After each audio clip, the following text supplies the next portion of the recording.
Good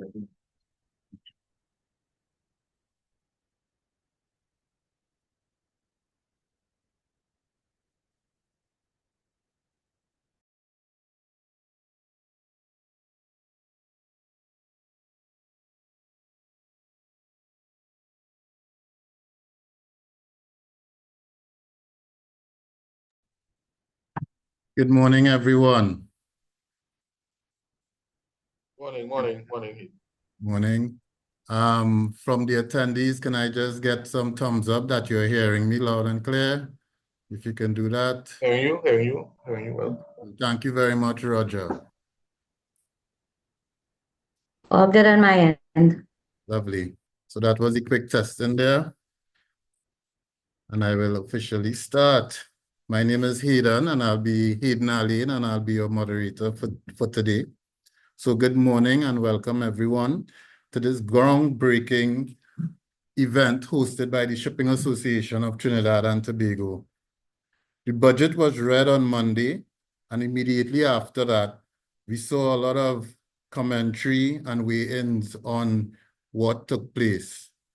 We heard from a number of experts and industry stakeholders, national security, education, tourism, oil and gas, finance. But guess what? We heard nothing about the supply chain, shipping, and the maritime industry, our industry. It reminds me of an old proverb, the squeaky door gets the oil. Taking that with a positive spin, another negative one as complaining, it is those that are proactive and demand their place in the discussion, in the change that is needed, and bringing it forward in a productive way that will get the sort of visibility and the air that is needed for us to take this industry forward. So, as the primary facilitator of everything they're talking about, they speak a lot about competitiveness and so on. And our industry is a primary facilitator of that. We need to position ourselves as a more influential voice within that space. So today's webinar is us, the Shipping Association, being very proactive and positioning ourselves in just that light. Today, we have a very vibrant panel of speakers for you. Experts in their field, but also what I would call passionate people who are passionate about the competitiveness of Trinidad and Tobago and development in the industry.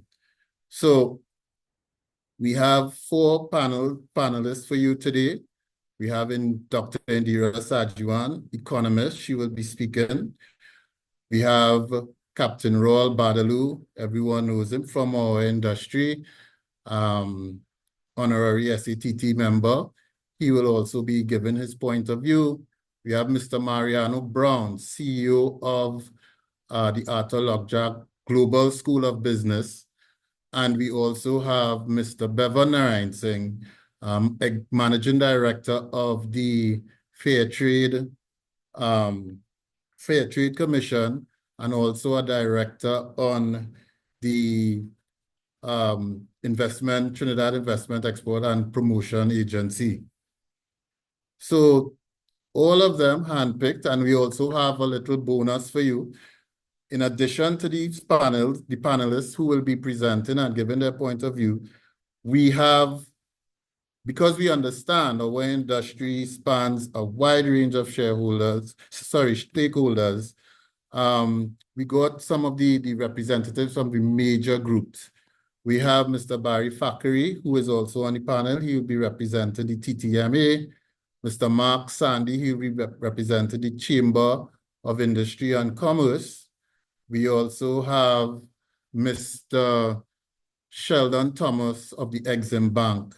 So they will come together, and these are all critical stakeholders that add to the discussion and bring some beef to our webinar today. I hope we will leave this webinar more informed, more enlightened, understanding where we need to take not just the conversation, but how we need to approach business and the things we need to do to really make our industry stand out for what it is. We are influential in a number of things, that in everything basically, in just general life, in Trinidad and Tobago. And we expect that this webinar will be of great value to you. So without further ado, we'll start with our first speaker, who will look at a budget overview. And we will start with Dr. Indira Sajiwan.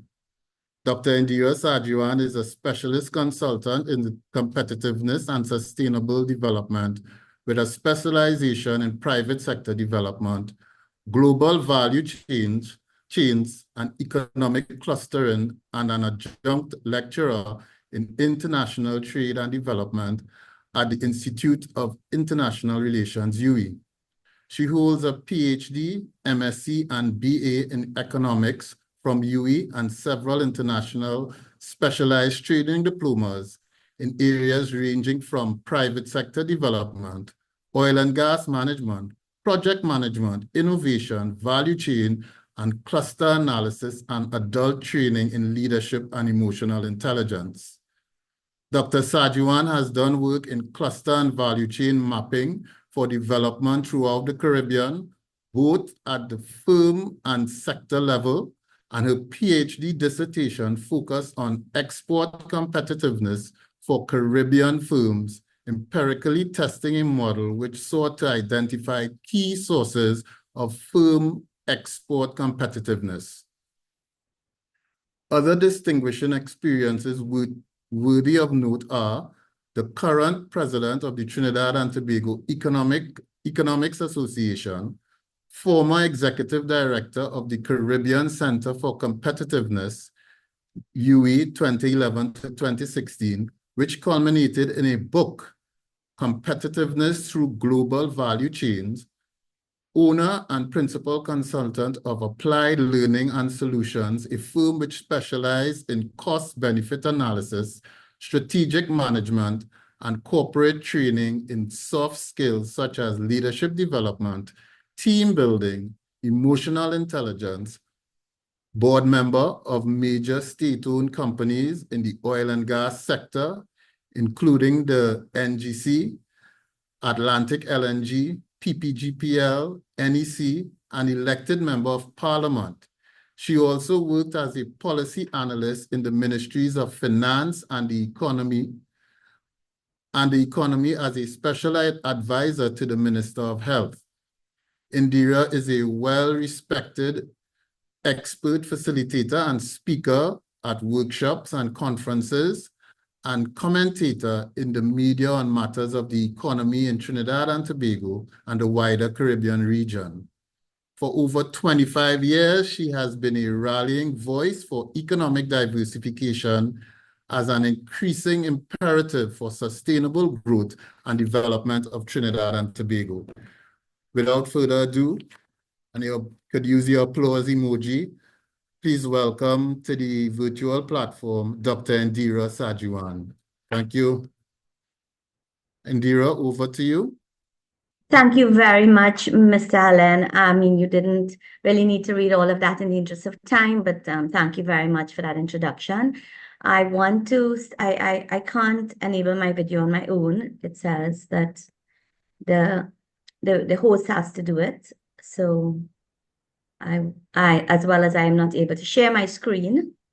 So while we're sorting that out, let me just start by thanking the Shipping Association for inviting me to present following the presentation of the 2025 budget. As people may know, I have been, analyzing budgets for quite some time. And so that, this one, no budget is in isolation, and we shouldn't look at it like that. It is a continuation along a pathway. And therefore, it is important to see where we are in context of where we're coming from and where we kind of want to go. So, okay, so we got one thing sorted out. Now, let me see if I can share my screen. I can. Oops, I want. Good. Slideshow.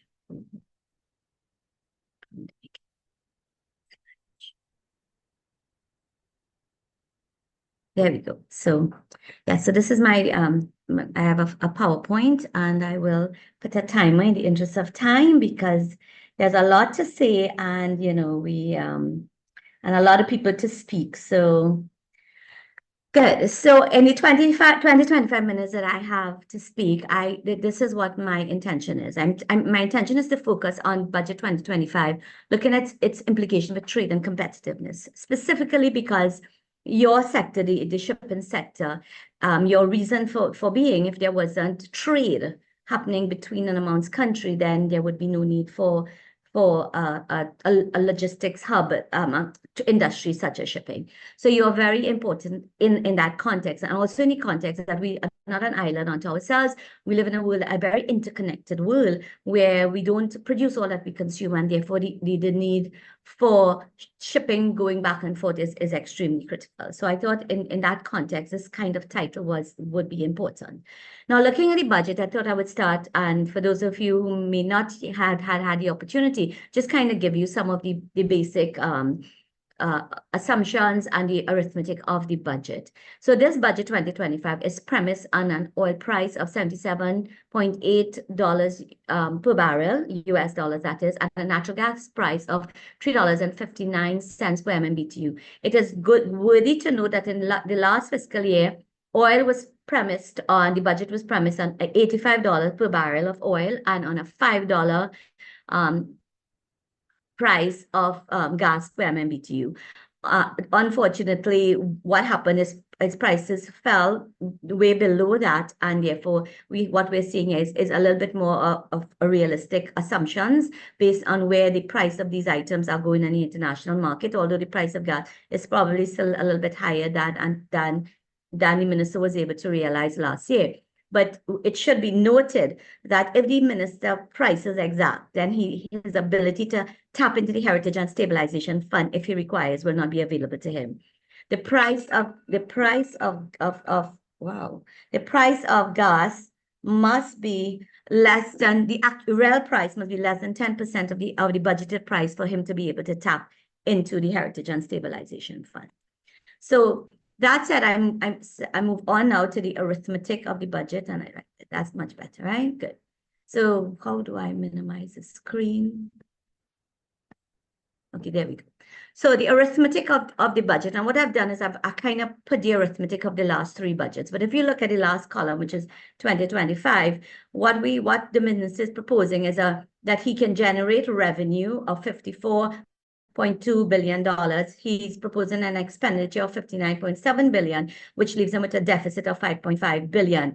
Now, last year, the minister would have started off with a budget of $54 billion, or $59 billion, much as this year. However, in terms of what it actually ended up to be, was he had a expenditure of 59, but he had projected revenue of about 57 billion, but what he actually realized was 54 billion, but what he realized was revenue of 50 billion. But what is new to me is that this includes grants. So this is not all his revenues from energy and non-energy and capital, but this also includes grants. And what is noteworthy is last year, which the budget statement didn't tell us, the deficit in the budget, while initially projected at 5.2 billion, ended up at 7.12 billion, 14, and this is still yet not confirmed. This is projected at this point in time because the year is not over. With respect to where he's proposing to get his revenue from, he's proposing to get 14 billion from energy, 35 billion from non-energy, and 4 billion from the sale of assets, which is capital.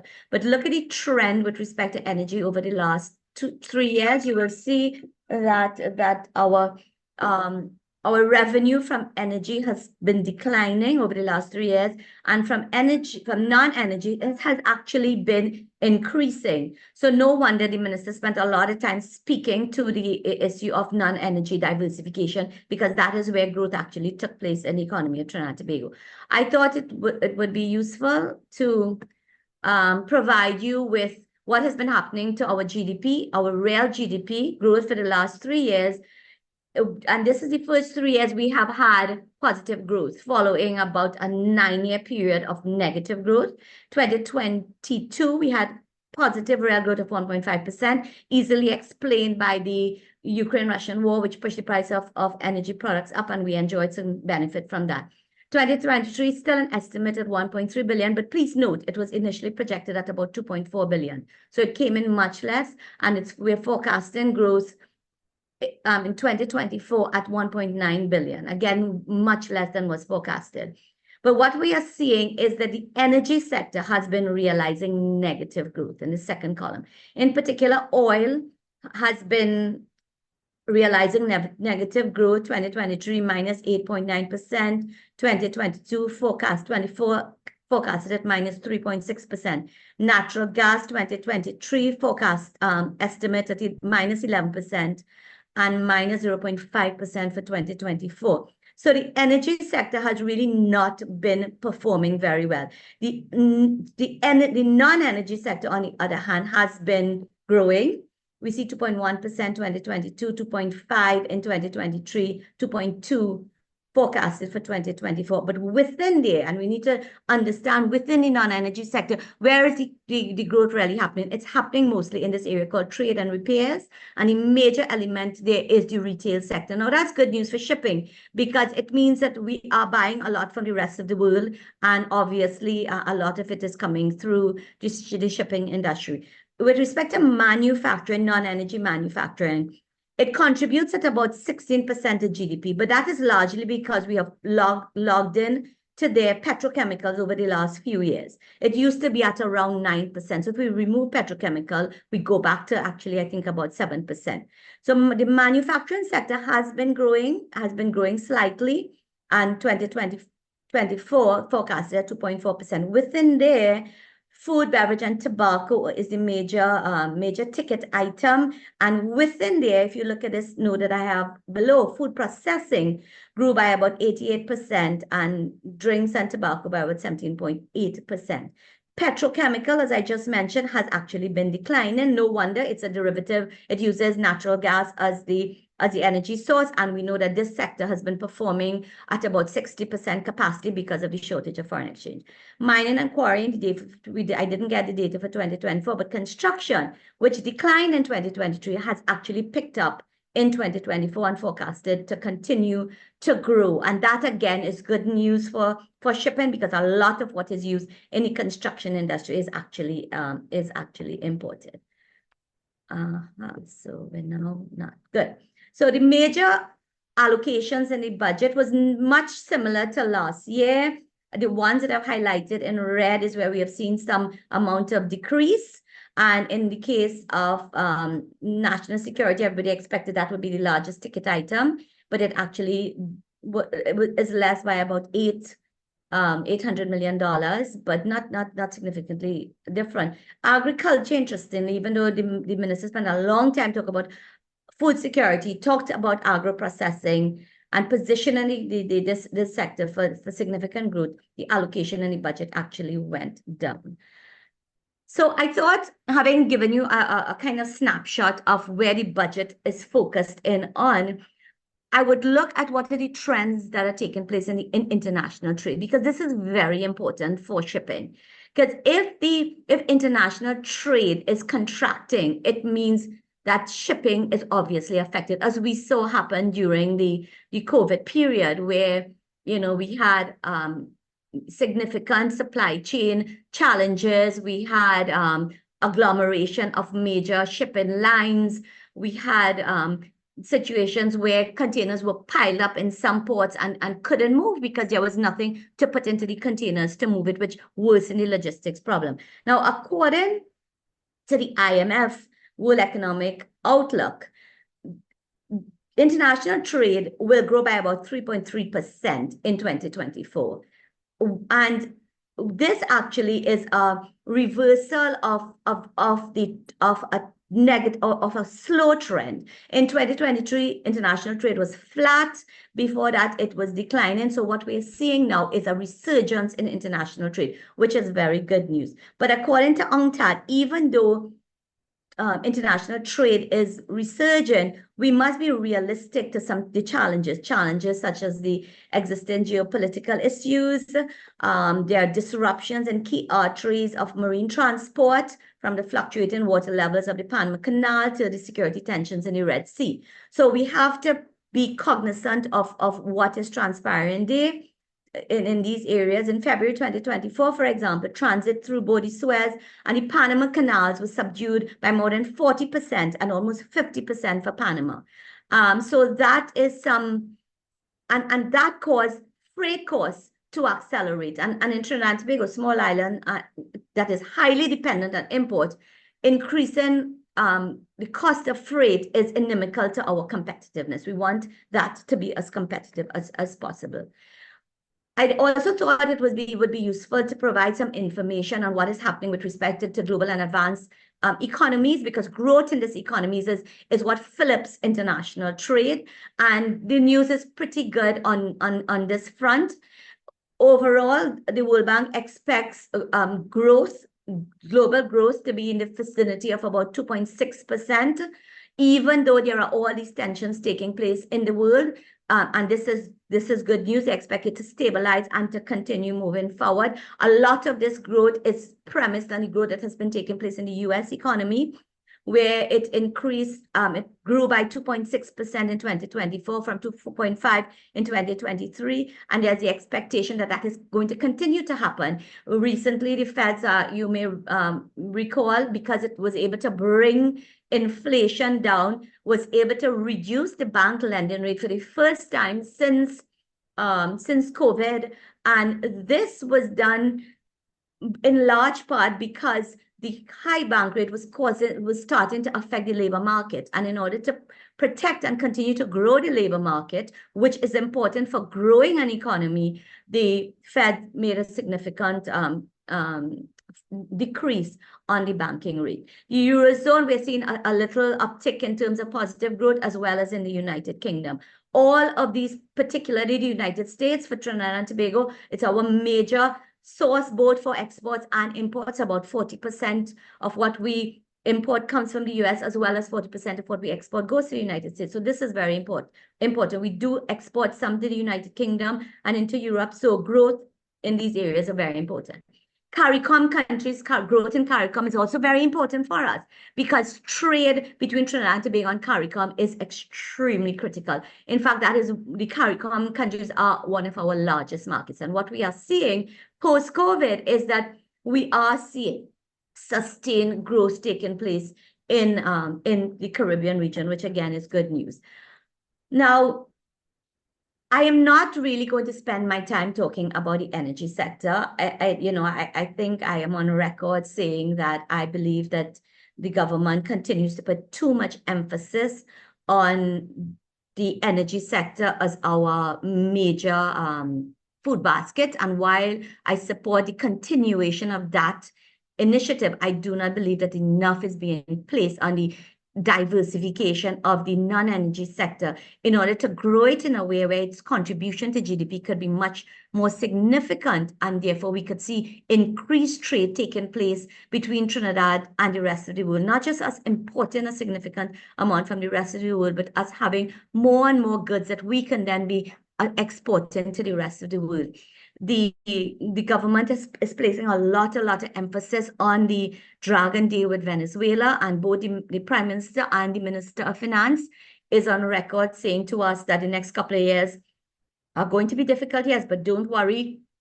Once 2027 arises and cross-border gas starts to flow, all will be well. Now, all will be well if this does happen, and I won't go into all of the challenges it faces. But even if the Dragon does fly, as I see, all we will have is enough gas to maintain the current capacity of the energy sector and maintain it. We will not have no basis for growth and expansion. So what we need to be hearing about is the diversification of the energy portfolio. Recently we've been hearing talk about green hydrogen. I think a lot of work needs to be done in this area for us to scale it up. I think we need to be talking a lot more about solar energy, about wind energy. The minister spoke about solar energy in the context of the few parks that have been set up. but he provided an incentive for those who own an electric car to be able to bring in the charging equipment duty free. But I would have liked to hear the minister talk about solar powering of our homes, especially in the context of us being put on notice that electricity rates are going to go up, electricity generated from traditional fossil fuel energy. So that said, I'm going to really focus on what the budget presents with respect to non-energy manufacturing, and not just the budget, because the budget is not just the statement, the 5-hour reading that the minister would have read. There's a number of documents that supports the budget in any given year, the review of the economy, the estimates of revenue expenditure, the PSIP, all of these documentation go hand in hand to make up the complete package of the budget. Now, the budget spoke specifically of these initiatives to support the non-energy sector. Now, we have been hearing for a long time about this Phoenix Park Industrial Park, and apparently it was launched in January of 2024. And according to the minister, we already have investment there in the vicinity of $665 million, 22 closed investment. I do not know the nature of these investments, but we know that this is in place. There are a number of other initiatives, but most of these are targeted to individual businesses. My understanding, the best way to grow industry is to do it at a cluster level, not at a firm level, but a lot of what is being focused on from a governmental perspective is at the level of the firm. This last one is significant because it's a grant funding that is supposed to support expansion of export markets. So, that of course would be good news for the energy sector. The special economic zones is an area that the government has articulated as the vehicle for economic diversification. Now, I want to say that this really is about the changing of what used to be the free zones, and it is now these special economic zones, because we have heard about these 10 industrial parks, budget after budget for quite a long time. We have been hearing about these parks, but we now have moved away from the concept of the free zone. We now have these special economic zones. And the purpose of this is to increase the export competitiveness of the country. The third box that I have here lists all the areas that the government intends to focus in on: manufacturing, maritime, and aviation services. So you are mentioned here: fish processing, agriculture, ICT, creative industry, financial services, medical tourism, renewable energy, logistics, distribution, business processing, and outsourcing. Okay, so these are the slew of industries that non-energy industries that are being targeted. The minister mentioned some headway that was made with respect to the Prime Minister's visit to China and to India. He says there are memorandums of understanding with respect to chocolate supply and recommencement of exportation of the Angostura rum and bitters. And India, there are talks in play for areas such as manufacturing and agro-processing, aluminum, food and beverage, fintech, etc. And I saw only last night where the government has signed some agreement that allows us to be able to move into a cashless model that is being used by India. The special economic zones I have put down here, there are 10 that the government is focusing on. Only 2 are specialized zones: the Maruga Agro-Processing and the Light Industrial Park in Chagaramas. All of the other zones, basically, from my understanding, any particular business having an interest to get into a park has the opportunity to be able to enter any one of those parks. It is my view that specialized parks would have been a much better approach, because what you would have been doing is clustering a series of firms that are producing similar items that could enjoy the benefit of agglomeration and cooperation, as well as competition, as well as you would have had the incentive in place to allow labor market to agglomerate services and suppliers to be able to agglomerate around these particular areas. I don't know if this kind of thinking has gone into this particular initiative, but like I say, it's not new. It's been around for a while, and we have to wait and hope that it actually moves forward in a lot more aggressive manner than currently obtained. These are some of the benefits that I've highlighted in yellow that a firm going into a special economic zone can enjoy: 15% corporate tax exemption and waivers and custom duties, etc.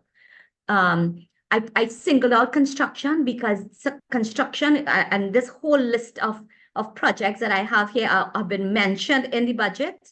The construction sector grew by 2.3% in 2024, and it's expected to continue to grow. And when you look at the focus of the Minister of Finance in terms of infrastructure project, he identified a set of them for 2025 in Tobago, a whole host of them in Trinidad. We will see, it is expected that we'll see a flip in terms of the growth of the construction sector, which will redound, obviously, to the benefit of your industry. So these are the sectors that I focus in on that I thought was important. I'm not speaking to the issue of tourism, because notwithstanding the fact that the minister talked about tourism, I think we have a long way to go in tourism. We are about 20% lower currently than we were just post-COVID. Agriculture, even though again he spoke a lot about agriculture, agro-processing. When you look at export, our export products in agriculture, cocoa, for example, it is literally at death's door. We have moved production from about 36,000 tons in the 1930s to right now about 65,000 tons. Last year, it was only 8.5 thousand kilograms. This year, in 2024, it's projected to be 65,000 kilograms compared to 36,000 tons in the 1960s. A basis, again, for serious production and export and going up the value chain and producing for exports. But that obviously is not happening. There's some areas within maritime services, in particular, that I feel very strongly about, yachting being one of them. And again, even though the minister mentioned it, again, not enough is being done here. I heard Minister Stuart Young said since 2018, Cabinet approved moving from the 13 forms to one harmonized forms, but however, the bureaucracy has prevented that from happening. 5 years later, minister, the buck really stops with the minister in charge. And if the minister can't get this done in 5 years, and let me say, this has been outstanding for possibly well over 30 years. So our yachting industry, which can earn significant foreign exchange, continues to be on the decline. Now, I just want to point out some issues here that even though, the minister talk a good talk, and it looks like we could be heading in a good place, a significant effort is placed into the area of non-energy, there are some things we need to consider. The first, private sector borrowing 2024. It grew by 6.6%, and that's good news because it means the credit that is available in the bank is being used. People are borrowing it. Unfortunately, most of that expansion came from consumer borrowing, not from business or real estate mortgage. And what we really want to happen is the reverse. We want business investment to be leading the charge with respect to private sector credit growth. So something needs to be done in with respect to that. There is one school of thought that there is a sense of lethargy. There's a sense of people not feeling that their monies are secure to be invested in Trinidad and Tobago. I'm not even going to talk about crime because we know crime affects everything, and we've not been able to bring that under control. Now, the balance of payment situation is really cause for concern.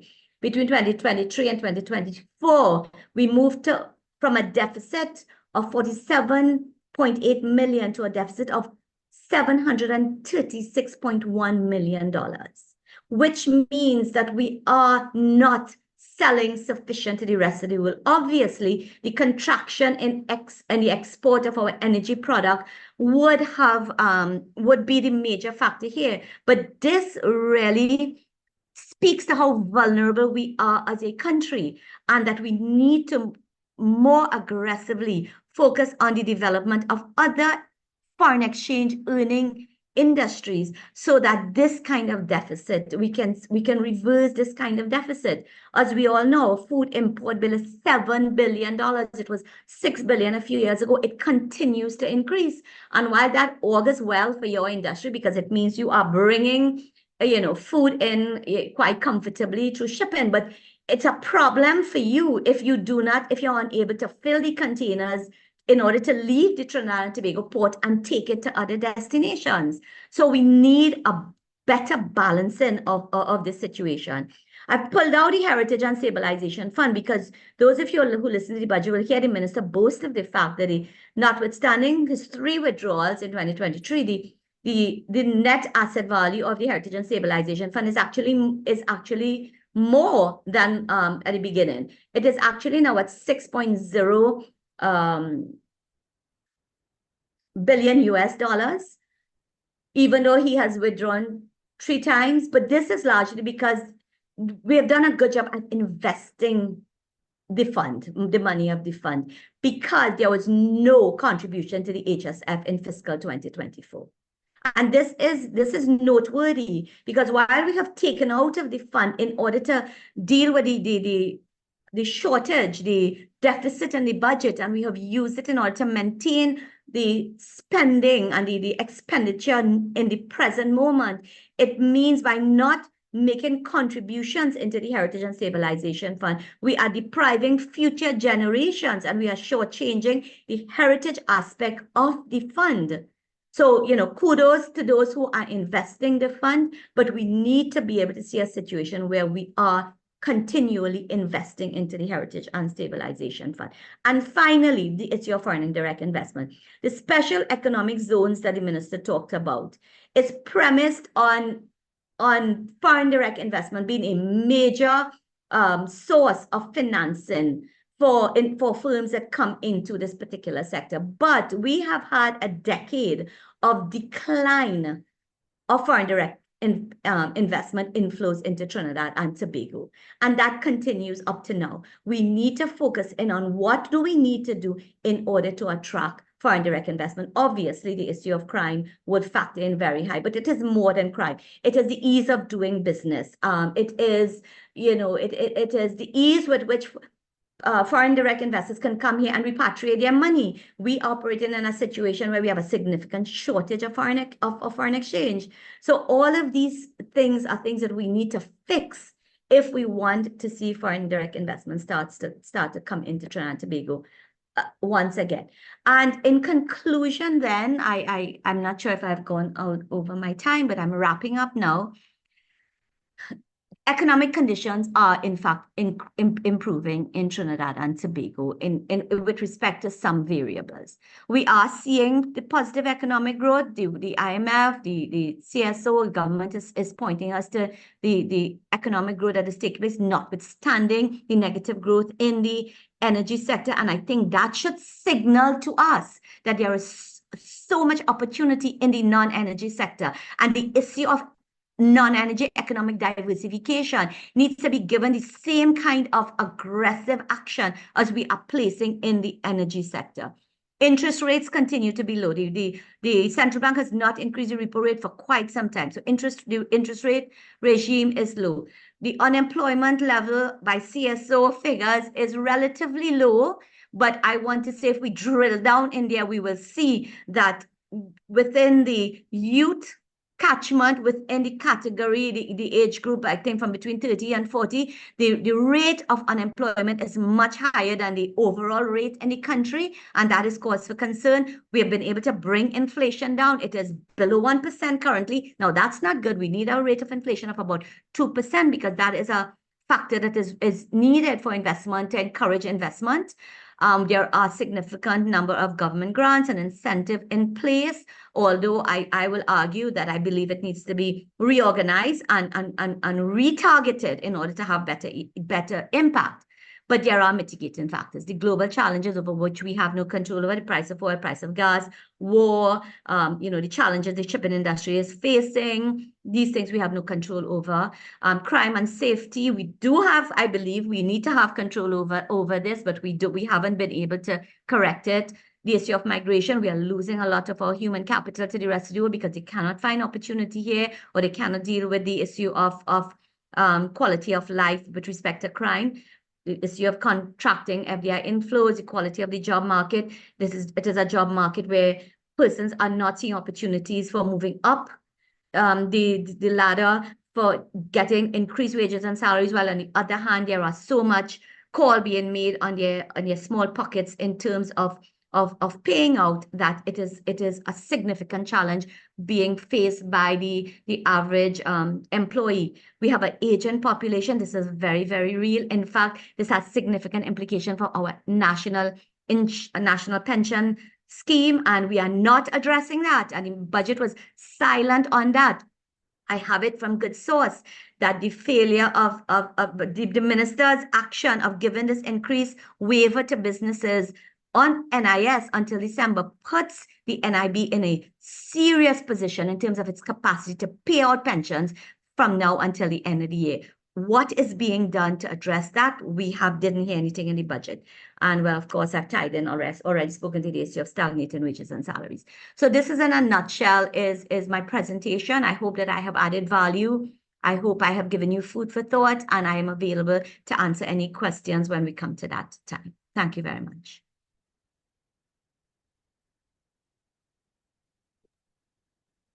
Thank you very much, Indira, for a very, make sure.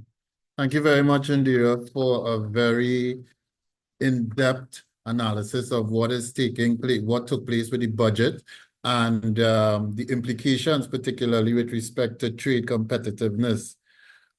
Before I move on, I see a couple of questions coming in the Q&A. We will deal with asks that you hold your questions, but not really hold them. You can post them on the Q&A section. Please identify by giving your name and the company you represent, and we will address it in the Q&A section of the webinar. Yeah. Coming out of what Indira spoke about, I'm very encouraged for the industry. As you did highlight, we had some growth areas that had some positive news for shipping in terms of construction and the non-energy sector. We seem to be doing some work in terms of diversification, and the numbers reflect that. We'll see how it goes in the future and see what other speakers bring to the floor in that area. We do understand as well, you brought some very interesting mitigating factors, some risk factors, crime being number one. And we can speak as industry experts, but also as just a citizen of Trinidad and Tobago, we know the angst. And then drill it down one step further, we know the angst of a lot of our members who run warehouses, have transport personnel on the street. The crime situation is real. Even if we think about optimizing transportation, getting personnel, getting your drivers to work past certain hours, there's a risk to that. So all of these things, it happens in a real way, and we really connect with that. I'm trying to hold back a little bit from giving too much, because the person coming up next, he will speak directly to our concerns. So thank you very much, Indira. And coming up next to give a perspective on the budget, but purely through the lens of shipping, supply chain, transportation, maritime vector, would be Captain Roel Badaloo. And just some quick notes on Captain Badaloo for those who don't know him. Captain Roel Badaloo has worked in the maritime sector since 1967. He was trained in the British Merchant Navy, where he began as a cadet and left as a master mariner. He is a graduate of the World Maritime University, earning a master's in Maritime Safety Administration in 1988. He worked at Point Lisa's Industrial Port Development Corporation, PLIPDECO, where he served for 28 years before retiring as president. Captain Badaloo is a past president and honorary member of the Shipping Association of Trinidad and Tobago and the Caribbean Shipping Association, where he also served as Group B representatives, training director, and chairman of the Transport Committee. Notably, he was part of the team that rewrote the CSA rules to introduce the association's current structure. He also helped establish the CSA Silver Club in 1995. Captain Badaloo is a fellow of the Nautical Institute and has chaired the National Maritime Industry Development Committee in Trinidad and Tobago for several years. He is the current co-leader of the Caribbean Marine Environment Protection Association, appointed by CSA, and continues to mentor young people in maritime careers. He is a director at large of the American Caribbean Maritime Foundation, an advocate for better conditions for seafarers and support initiatives for cleaner oceans and reduced carbon emissions. So I bring to the virtual table Captain Roel Badaloo. Thank you. I am hoping that everyone can hear me. Let me see if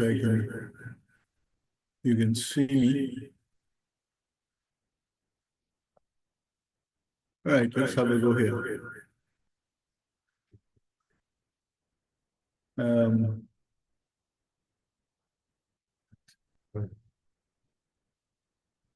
You see me. Oh, you all are seeing me. Okay, excellent. I will approach this a little bit different because if anyone heard the budget, you'd realize that very little was said about maritime. So to bring it into some perspective, what I want to do is to talk about what Trinidad really is, what the maritime sector looks like. We're an archipelagic state of the Republic of Trinidad and Tobago in accordance with the international law of the sea. And we consist of 2 main islands and a number of small islands. The islands have a combined area of some 5,128 square kilometers. There are some 23 established ports in the Republic. So when we speak of ports, we are not speaking of Point Lisas and Port of Spain only. The economic system is a limited, diversified one, and it's still mainly oil and gas based. This country in the past has been a leader in the export of ammonia, methanol, direct reduced iron, and to a lesser extent urea and liquefied natural gas. While we are at the bottom end of the Eastern Caribbean island chain, we do have some passenger ship calls. And when one considers that the Caribbean is still being considered as the leading cruise ship hub and destination, I think we can do better there. But there must be some sort of incentives put in place. As a manufacturing country, we remain a Caribbean leader. However, we are not self-sufficient in essential items such as food and consumer products, all of which has to be imported. The Gulf of Paria, which is on our west coast, has been a traditional hive of activity dating back to World War II and was also a leading bunkering area for many years. This has changed somewhat as we no longer refine petroleum products. However, in the new world of reducing carbon footprints and clean, eco-friendly fuels, we can return as a bunkering hub as we are producing ammonia, methanol, and liquid natural gas. And there's also work going on to look at producing hydrogen. However, with the former ammonia, methanol, and liquid natural gas, without natural gas, as a matter of fact, with a dwindling supply of natural gas, one can only hope that the action promised would yield more natural gas so that these plants can go up to full production and bring in more foreign revenue. While UNCTAD studies show that over 80% of the world trade is transported by ships, island economies like ours look at numbers in the high 90s. So therefore we need shipping. And to encourage shipping, we need efficient ports. We need products also to export. We just can't carry on importing. The main general cargo and container ports are not at the efficiency levels recognized worldwide. The facilities also are not modern. While there are electronic systems working in Trinidad and Tobago, working in the country and at the ports, we are not operating a proper single electronic window. At the budget, it was mentioned about a port community system, but this needs to be fully implemented soonest so that the full benefits could be reaped. And now that all the hoo-ha over the TTRA is done, maybe we can see some action to get us up and running, because this is also going to increase the efficiency of ports. Just recently, I was able to witness a system of container clearance taking 3 minutes in a Caribbean port, 3 minutes from the time a container is landed to when it gets through the gate. When one considers that for more than 17 years, we have been discussing the implementation of a single electronic window, you realize that something is sadly out of place. Legislation in the maritime sector is out of date. The Customs Act must be brought in line with international practice, and the Merchant Shipping Act also must move from committee stage, as we keep hearing all the time, and go to Parliament for debate and having the act fully acclaimed. The Gulf of Paria, because of its sheltered and deep water, can be used for a myriad of legal revenue activities. Regrettably, a few years ago, a maritime policy was being generated, but that seems to have been deferred or slipped through the cracks. With the decarbonization of ships and the development of container ships in particular, the ports in Trinidad, if they do not get their act together, will be relegated to transshipment ports. What does that mean? The landed cost of cargo, of goods, which you and I use all the time, is going to go up astronomically.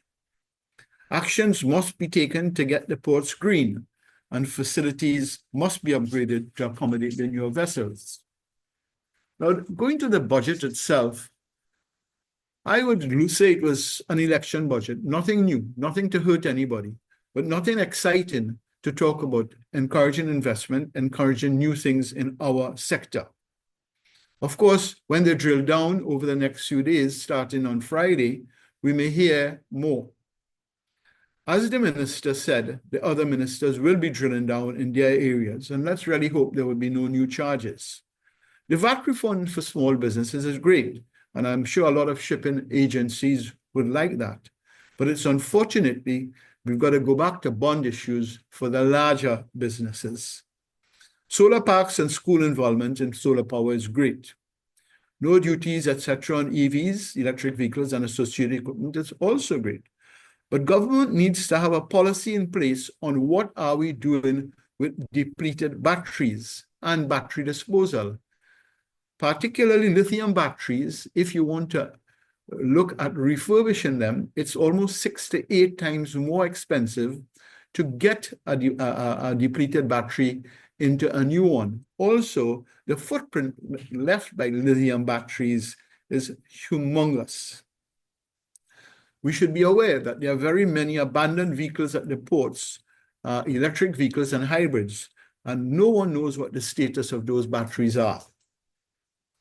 As I said before, nothing much was said about the sector. There's talk about increased passenger arrivals, but are we maximizing the returns on this low-yield business? It is said that the port of Libidco will be a green port. This is great. And as a sector in the maritime, the Shipping Association and the Caribbean Maritime Shipping Association will support this. However, in a post-budget discussion, something was said about a Panamax dry dock in La Brea, talking about 2 Panamax ships dry docking at the same time. Is this being looked at in the larger picture of making Libidco a green port? Because from my experience, dry docks all over the world are not flying the green flag yet. So are we putting or trying to put a green port next to something that is not even green? We need to look at that carefully. Why aren't we pursuing the Chaguaramas dry dock? This is beautiful real estate in deep water that can do with more graven docks. In fact, we've got no dry dock there now. But we should remember that, like Port Authority, the Chaguaramas dry dock was mentioned in the 2023 budget about making it one of these tripartite arrangements. Maybe it will be expanded during the debate in the budget. The fact is, we are losing large sums of foreign exchange as the offshore activity in the region is growing, and all of these vessels need dry docking from time to time. And then there is a captive normal vessels trading here that need a dry dock, a working dry dock that can accommodate them. On the question of immigration forms, it was mentioned before, but we continue generating paper as though that has no effect on the environment. There's so much unnecessary paper that we have to put in when we travel. Over 20 years ago, I participated in a FAL convention, and this year we were discussing about eliminating paper, and we would have been down to 1 form. We still aren't there yet. The FAL convention, as you all know, is all about facilitation of marine traffic. We know about Yachty's visit here with over 20 documents to fill out. And this is a disincentive for them coming here. Surely that has to be wrong in this day and age. And when I hear that it's bureaucracy, Who's really responsible for the bureaucracy? It stops at the ministry. The continuation of giving vessels and vehicles to the services in the country, and I deal here with the police, our army, and our Coast Guard, and even our fire services. If we do not come out with a policy and a methodology to hold operators responsible, the apparent policy, unwritten policy of what we have now of use and discard will continue. Traveling around the country is sad to see how many graveyards we have of police vehicles. And going into the Shagaramas area is worse to see all of these vessels just laid up. Considering that we produce low carbon fuels, is there any consideration given for fueling of ferries and water taxis when they are replaced? Trinidad and Tobago should be the go-to country in the region for specialized marine services, from underwater repairs to sail repairs and engine overhauling. We were there once. Why can we not get there again? The maritime sector remains an untapped area of foreign earnings. No incentives and maybe legislation seems to what we need to be in place.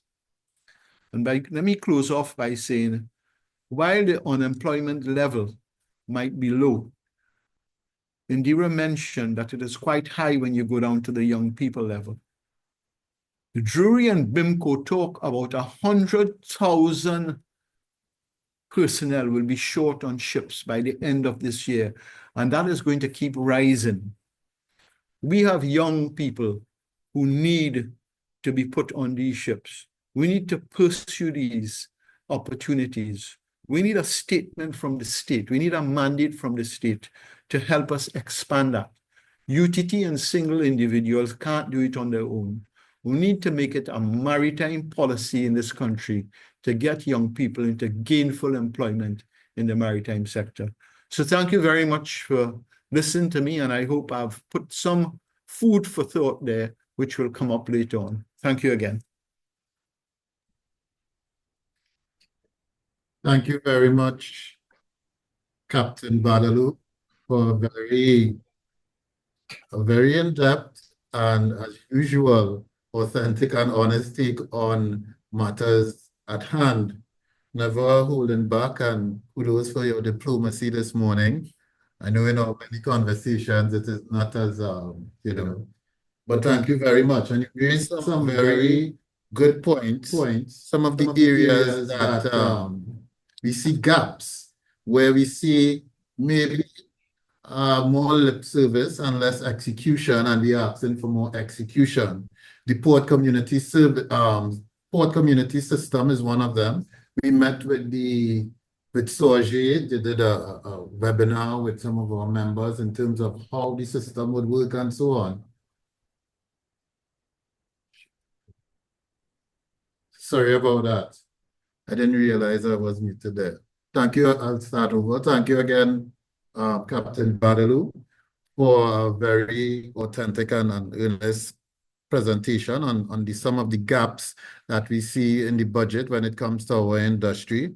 One of the areas that you mentioned, and I'll just go through a few, the port community system, that there has been some lip service, but the execution or the action, it's still becoming.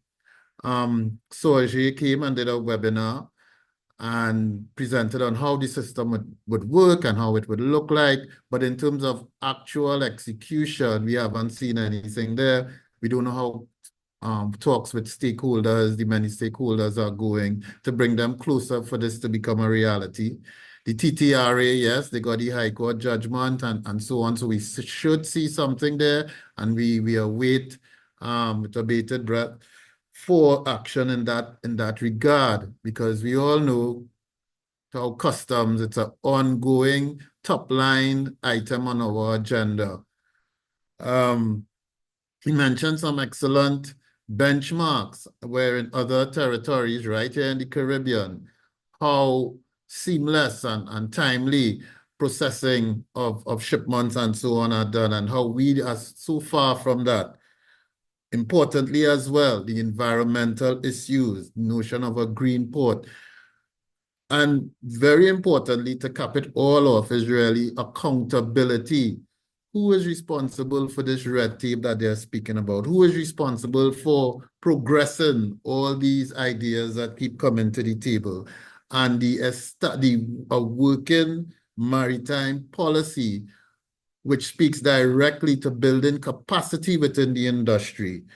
How can we light some fire and activate some real movement so that young people can get interested in the maritime sector, not just for the maritime side of things and on the technical vessel side of things, but also within the operational and processing of cargo and the numerous opportunities that is available in the industry.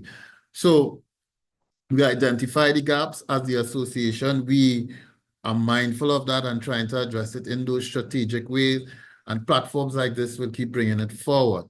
I do encourage you, if you have questions, please put them on the Q&A segment, and we will be addressing it in that part of the webinar. So moving on, we have a little change in the lineup because we are still waiting on Mr. Mariano Brown to join the panel. So we will go ahead and move to the other speaker and hope that he comes in before we are ready to close. So coming to the platform now, we have Mr. Bevan Narayan Singh. He is the Executive Director at the Fair Trading Commission, which is the agency responsible for promoting, maintaining, and protecting competition in Trinidad and Tobago. Before his appointment, he held the position of Senior Legal Officer in the Caribbean Community, CARICOM Secretariat, where he was responsible for a multitude of areas, including competition policy, international trade, corporate finance, procurement, and regional governance issues. Mr. Narayan Singh obtained a Bachelor of Law LLB degree from UE and a legal education certificate from the Hugh Wooding Law School.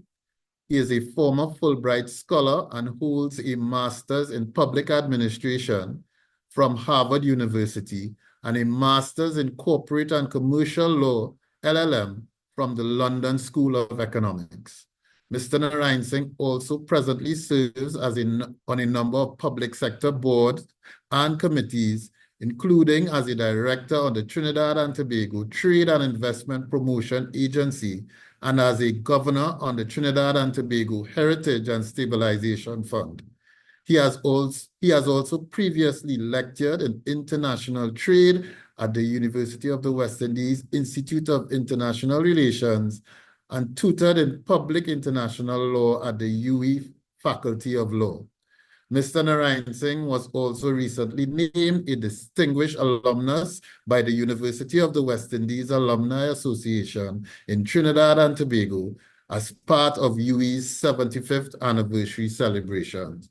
So without further ado, we bring to the podium Mr. Bevan Narayan Singh.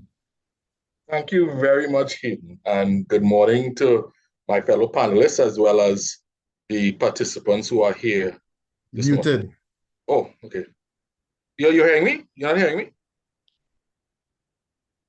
No? I am... Yes, we're hearing you over here. Yeah. I'm hearing. Hayden, you are not hearing me. Everybody's hearing me. But I think I can go ahead because everyone else is hearing. Andre. Yeah, everybody else here. Yeah. So again, good morning, and Hayden, thanks for the warm welcome, and I'm pleased to have the opportunity to contribute to today's discussion on the national budget. While the previous speakers would have shared very insightful perspectives and opinions on the budget, my presentation will be slightly different. I'll be focusing more on the informational side of things, specifically looking at the legislative provisions and the environmental policies that were outlined in the budget, as well as speak somewhat on the competitiveness issues, which I think Dr. Sajuan would have really gone into great detail with. So there will be a breakdown of the key measures introduced, their potential implications and the regulatory context in which they fit. So my goal is to provide more clarity on the framework and provisions without getting into personal viewpoints, so that we can all understand better the structural elements of the budget. So we can begin. I will be sharing a slide, well, my slides. So let me just get that there now. This budget, sharing it now. And let me go to the slideshow from the beginning. So is everybody seeing the slides? Yes. Great, thank you. So let me now start. So as an introduction, basically, I think this was always also mentioned by the previous presenters, the importance of this sector. This goes without saying, the importance of shipping to national sustainable development. And I would just like to echo what the president of the association would have indicated in a recent article in the Sunday Guardian. This sector is really at the backbone of international trade and really development in Trinidad and Tobago. And going from the food we eat to the technology we use daily, this cannot happen without you guys. And again, we as a country need to be very appreciative of the work of the shipping sector. Bearing in mind that the themes of this budget were issues of economic prosperity, social equity, and sustainable growth. So we have to see where this sector fits within these themes. It was always also mentioned that shipping constraints were identified as an issue that is adversely affecting the cost of sea freight, which has an effect on prices and overall development issues. And there was also issues such as global supply chain disruptions, the push towards sustainability, and the need to continue innovation, which was spoken about by the previous presenter in detail, Captain Badaloo. Just to indicate that even though, some organizations were mentioned that I'm a part of, the views and opinions that I express, if any, would be my own, and not necessarily the views and positions of, more specifically, the Heritage and Stabilization Fund, which I sit on as a governor, as well as the Trinidad and Tobago Trade and Investment Promotion Agency. So the agenda, as requested by the moderator and the association, I'll be speaking about the legislative implications of the budget to give you all a little better understanding of how things go with that, as well as the environmental provisions, as well as certain competitiveness measures, probably just articulate or dive into one or two of the issues that already was elaborated on by Dr. Sajuan. Then we'll do a short checklist. And then finally, I'm moving forward where I would, some of my recommendations at least, to take things forward. So in terms of key legislation, I think it's very important, that there's some understanding about the context of which, when there are national budgets. We often speak about certain pieces of legislation, and you need to have a legislative context to all of this. So basically with the budget, and when you hear about Dr. Sajuan would have mentioned it, certain ministries getting certain amount of money and whatever, you can't just give the money. It has to be set out in a piece of legislation, and that's the appropriation financial year 2025 bill. They dated 2024, but of course it's for financial year 2025, and that would set forward where these how the money is going to be allocated to various heads of expenditure, and that is what you would be really listening to over the next month, where there will be debate over this, and eventually will have to be passed, because if not passed, we need that to pass for money to be allocated. So basically, you'll hear a lot of debates and everything, but I guess by the end of October, legislation would be passed that would put into fruition some of the where the allocations were. We also have to mention that there would also be a finance bill that would accompany this. The finance bill would more or less deal with tax amendments, and specifically relating to this year's budget, it would relate to the tax and NIS amnesty that was spoken about by the Honorable Minister.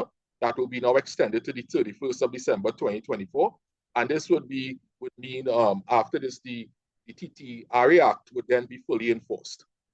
There's also the mention of the sporting equipment being exempt from taxes and duties, with the exception of clothing. This would also have to be set out, preferably in the finance bill, as well as the exemptions that were given to electric vehicles. I must say that I don't expect the finance bill to be too much meaty, as opposed to previous budgets where there were a number of provisions would have been, but some good, some bad, depending on which side of the fence you are on. That would have been reflected in probably some previous, I guess, in 9 previous budgets. But I guess for some of the reasons what were articulated upon by the previous presenters, I don't expect the finance bill to be too elaborate and too meaty. However, we must indicate that certain measures were mentioned in the budget that would have to be reflected in other pieces of legislation, because certain things will have to be coming in at a later date. And this would include the plan to introduce legislation to encourage energy sector companies to remit all their taxes to the government in US dollars. This would mean possible amendments to the Petroleum Taxes Act and the Petroleum Profit Taxes Act, which will probably happen in the next financial year once the policy for that is approved. The issue of transfer pricing was also mentioned.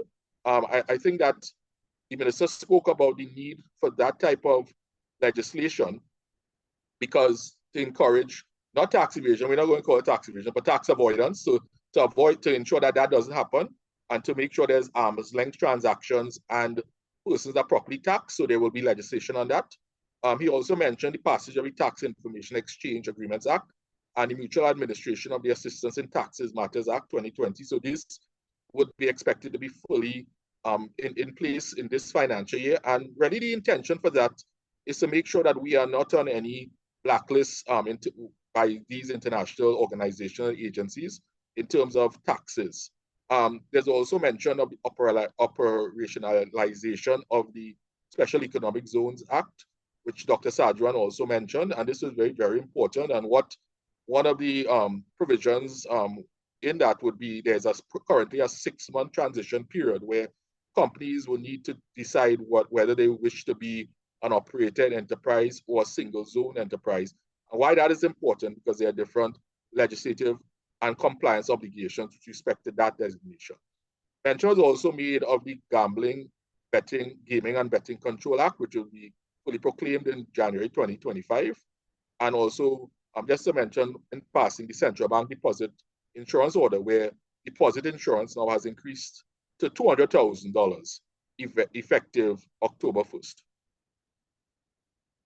Okay.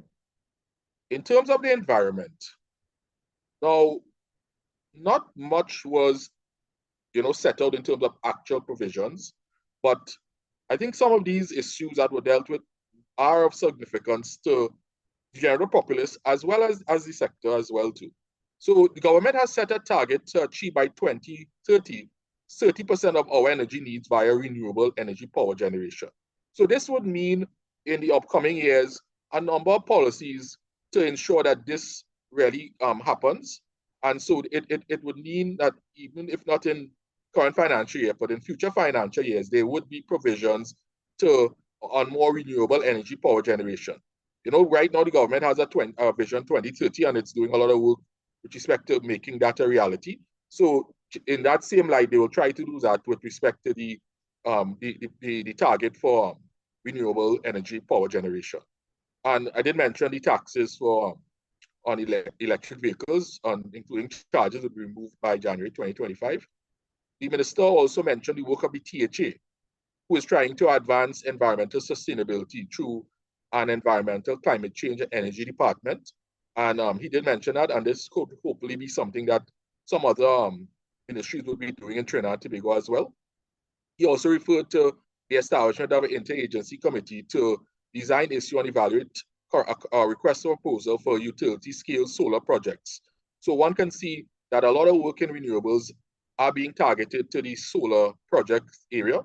And in conformity with that, the Ministry of Energy is also now implementing a solar-powered sustainability projects, with there being a lot of focus on the secondary schools. And there's also a draft renewable energy policy and implementation plan that is now under review. So we can see that when these things could be spoken about, and likely will be spoken about by the relevant minister when they do their contributions in the upcoming weeks. So one thing we have to also remember that sometimes, and Dr. Sajuan did indicate that as well, that, yes, it was a long 5 hours, but the thing is, you can't cover everything. And hopefully some of these areas will be covered. And now it's not, I don't think it's too late for organizations, stakeholders such as the Shipping Association of Trinidad and Tobago to, in these particular areas, to really chime in and put their 2 cents, and hopefully that could be reflected when the relevant minister does their makes their contribution in the parliament. In terms of competitiveness, I think Dr. Sajuan did a great job explaining what was covered and the areas. She did mention the certain sectors where anticipated growth is expected. And what do you guys need to do in this organization, in this association, would see how you can get yourselves involved and how this is and how your work is related to this. Because it is quite clear that in terms of the anticipated growth, there would be policies to promote these sectors, and you'll have to see where where you all fit in. For instance, the trade and repairs, the non-energy manufacturing, the construction, the transportation and storage, and see where this where the work of the Shipping Association of Trinidad and Tobago can be reflected in that. And there also was the mention of the VAT refunds for small and medium businesses that would be paid in cash, with there being larger refunds subject to VAT bonds.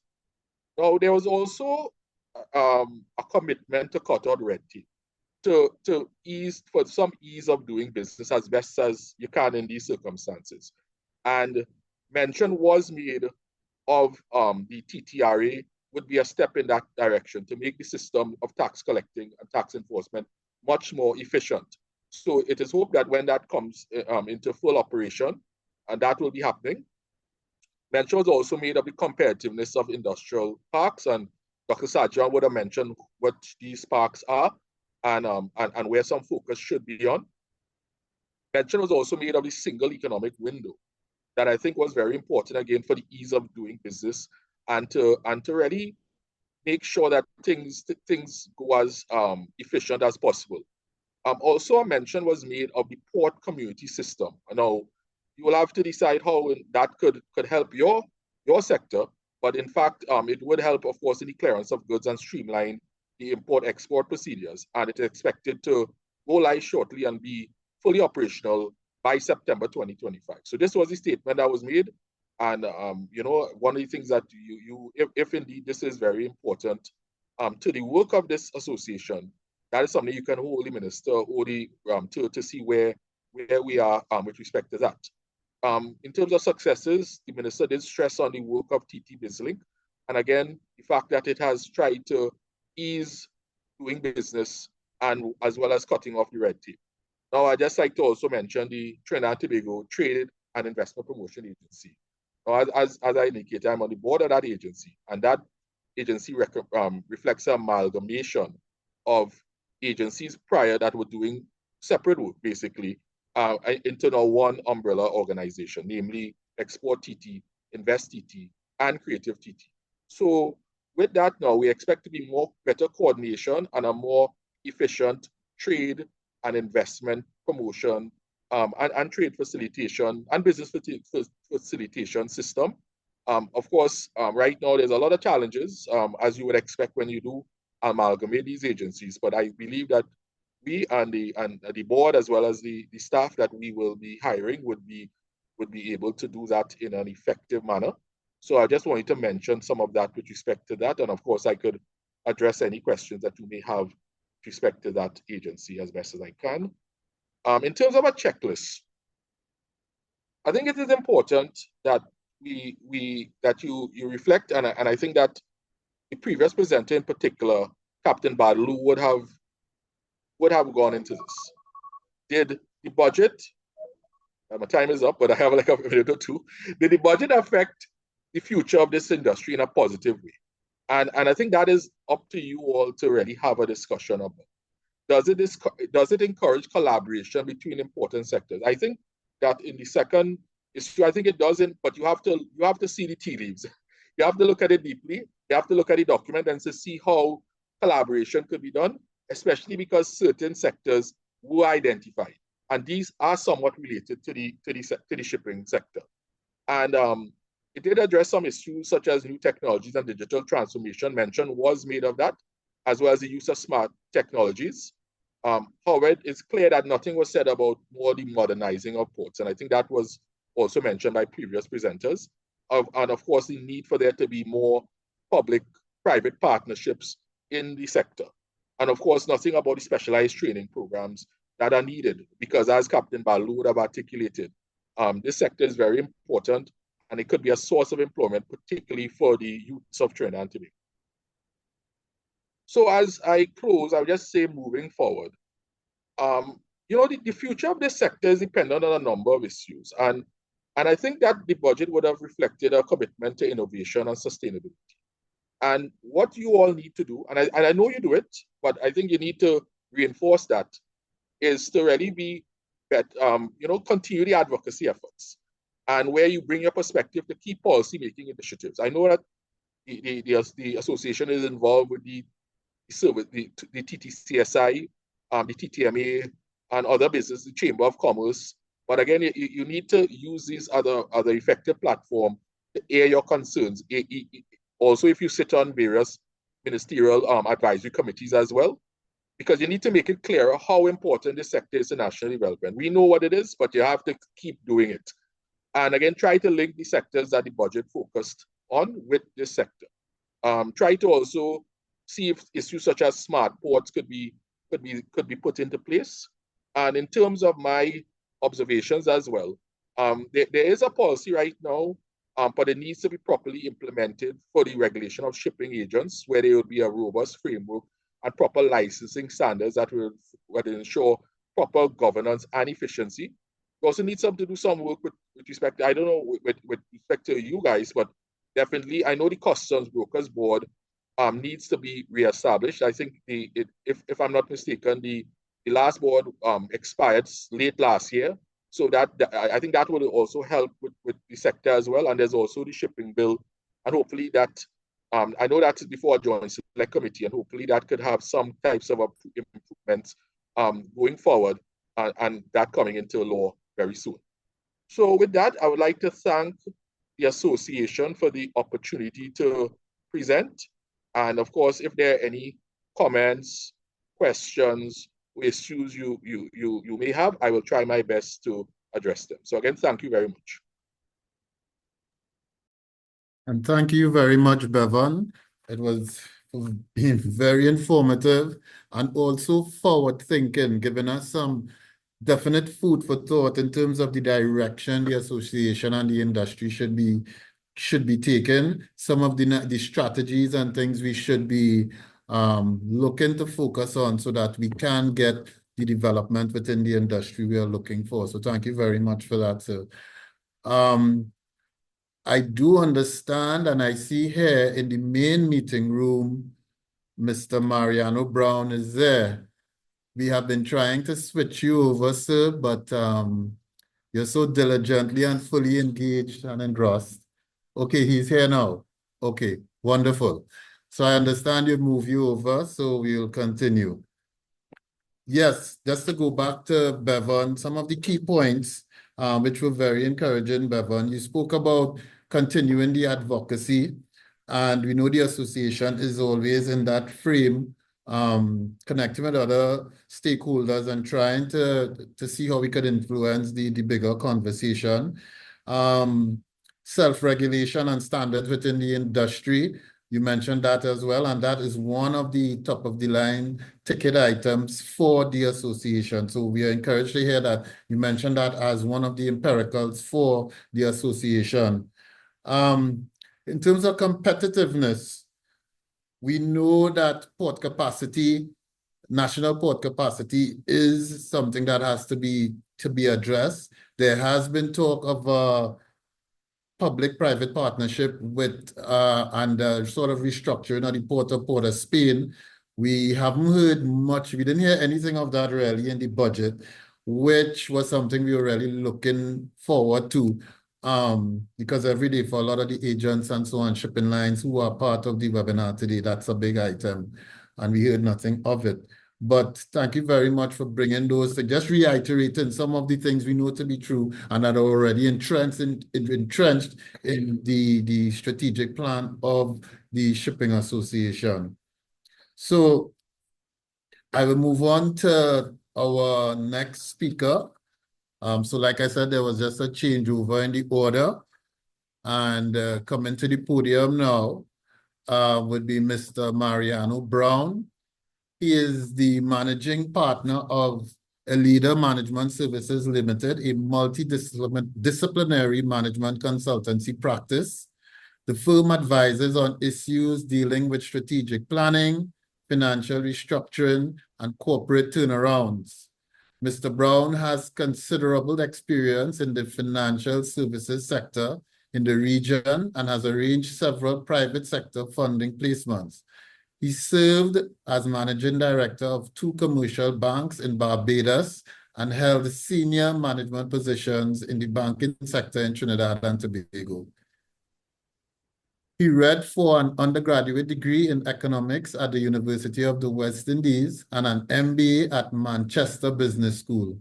Mr. Brown is a chartered accountant by profession and is a former president of the Barbados Bankers Association, vice president of the Institute of Chartered Accountants of Trinidad and Tobago, and treasurer of the Institute of Chartered Accountants of the Caribbean. He serves as a non-executive director on the board of a publicly listed company and lectures at the Arthur Lockjack School of Business in Trinidad and at the Cavell School of Business in Barbados, both part of the University of the West Indies. He currently hosts weekly radio programs which deals with topics of economic development and writes regularly on issues of political economies in the region. He has also served as a member of the cabinet of the government of Trinidad and Tobago as a minister with responsibility for trade and industry and in the Ministry of Finance between 2007 to 2010. So without further ado, the mic is all yours, Mr. Mariano Brown. Thank you very much, Mr. Allen, for such a comprehensive introduction. But I hope you didn't get me fired, because my employers at the business school will want to know where I find time to run the school.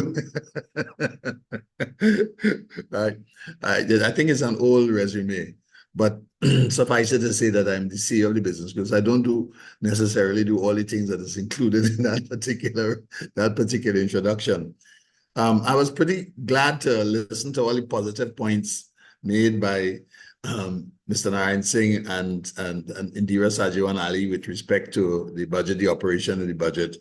And I have to say, probably I wasn't listening because they heard a lot more positive things than I did. So I just gonna put a couple of things on the table where my head is at and what I am concerned about. So if I could just share my screen, it's only about 5 or 6 slides. I'm gonna make it simple.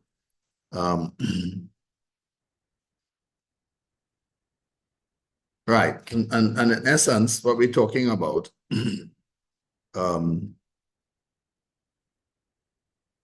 sorry, let me get back to where I am, right, yeah, right. What we have to talk about is, you know, in the first instance, whether we're talking about survival or progress, or we're talking about maintaining the status quo. And I think the title of the budget speech is Steadfast and Resolute Forging Pathways to Prosperity. And I'm happy to hear that most everybody has spoke about the positive things which are taking place. And I'm sure that this is the construct which is the business sector is thinking. Where are we and what are we doing? And what is changing, and is it changing fast enough? Which is where my head is at. So when we look at it, there are a couple of things that we have to talk about in terms of what is kind of critical. First of all, we know that it was clear in the minister's statement that everything is not right at the level of the union negotiations, and that having not accepted the 4%, he put 5% on the table to the 2 largest unions with whom government negotiates. That is the PSA and NGFW.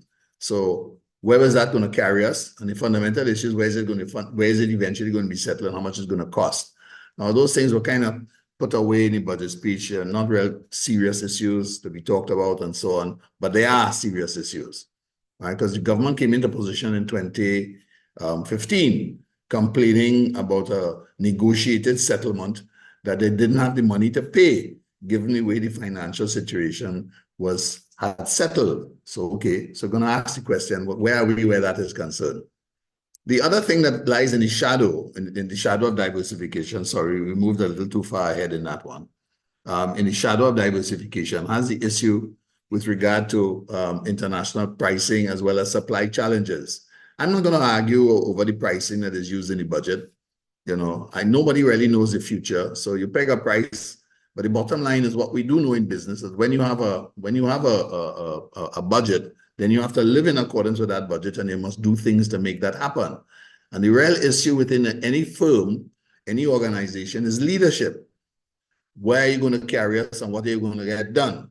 Similarly, with regard to pricing, we don't control international pricing, right? Neither do we control freight rates and the other things that take place. Perhaps if our economy is booming and we had a little bit more volume, we may have some influence, but I'm not too certain that we do.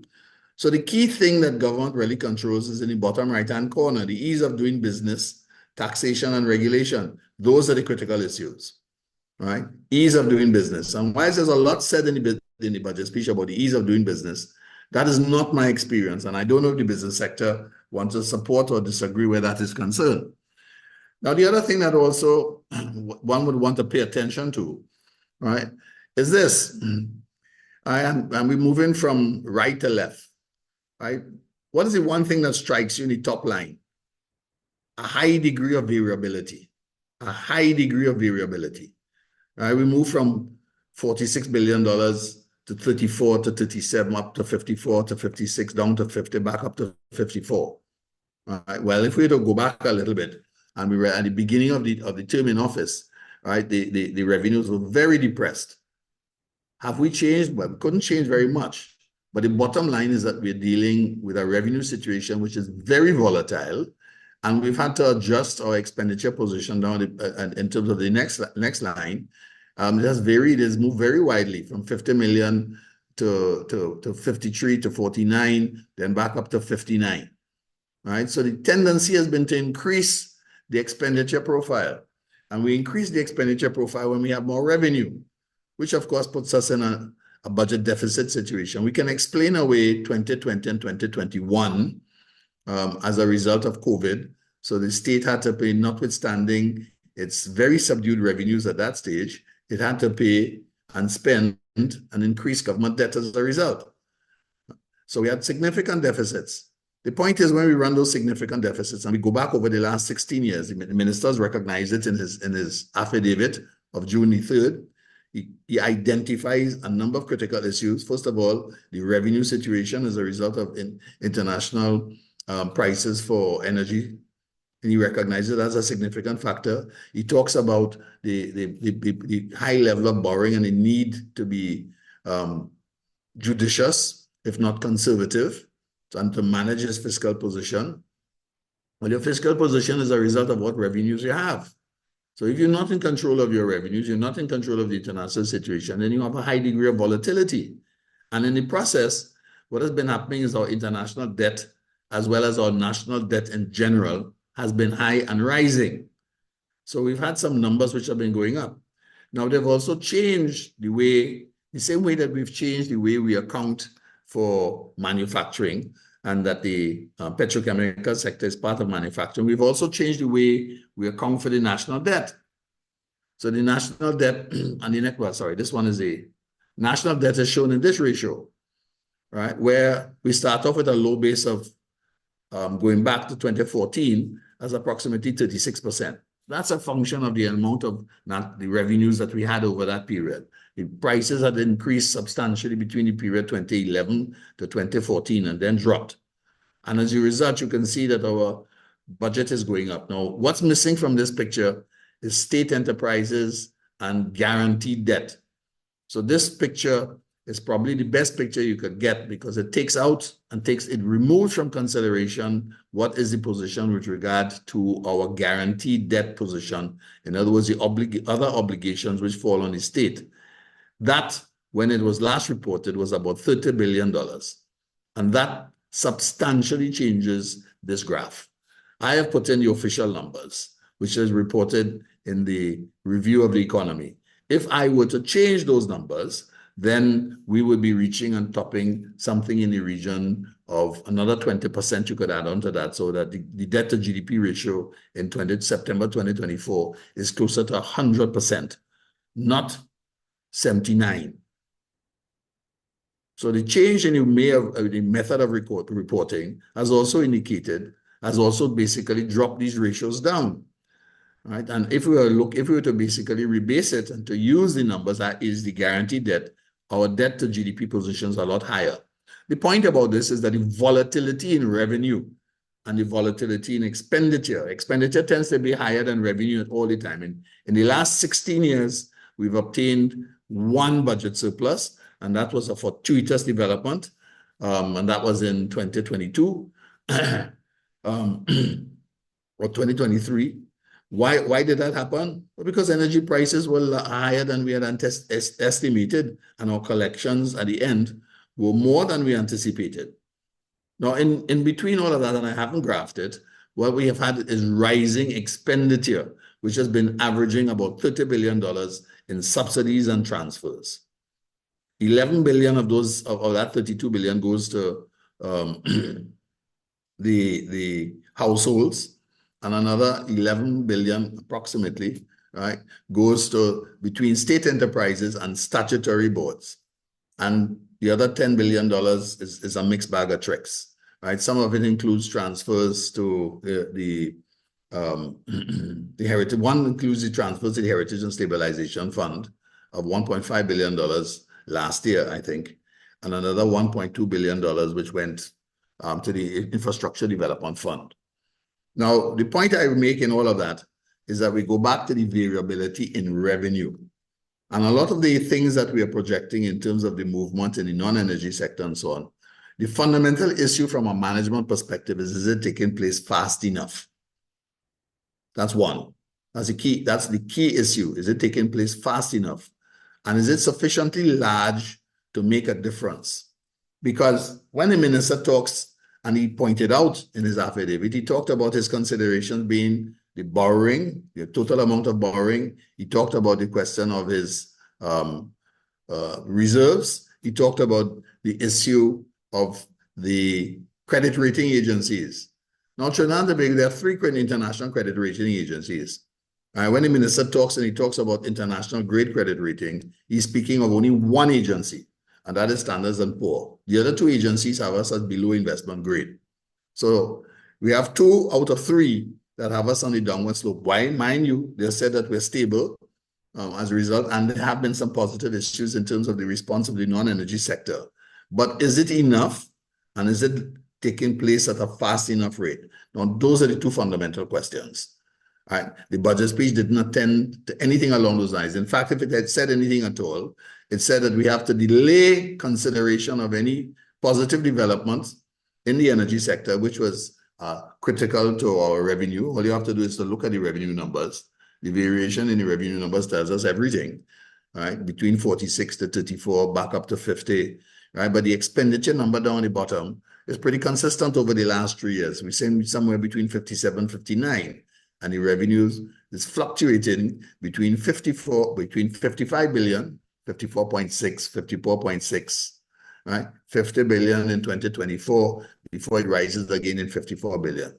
So I'm happy to hear that we have begun to, well, Tony, if you listen to Tony Paul and you read Tony Paul's articles, which he's been writing for quite some time, he has indicated that we have never fully enforced the requirements of the Petroleum Taxes Act with regard to reference prices. So when the minister says that we've done X and we've done Y with regard to transfer pricing and so on and so forth, that's a positive thing.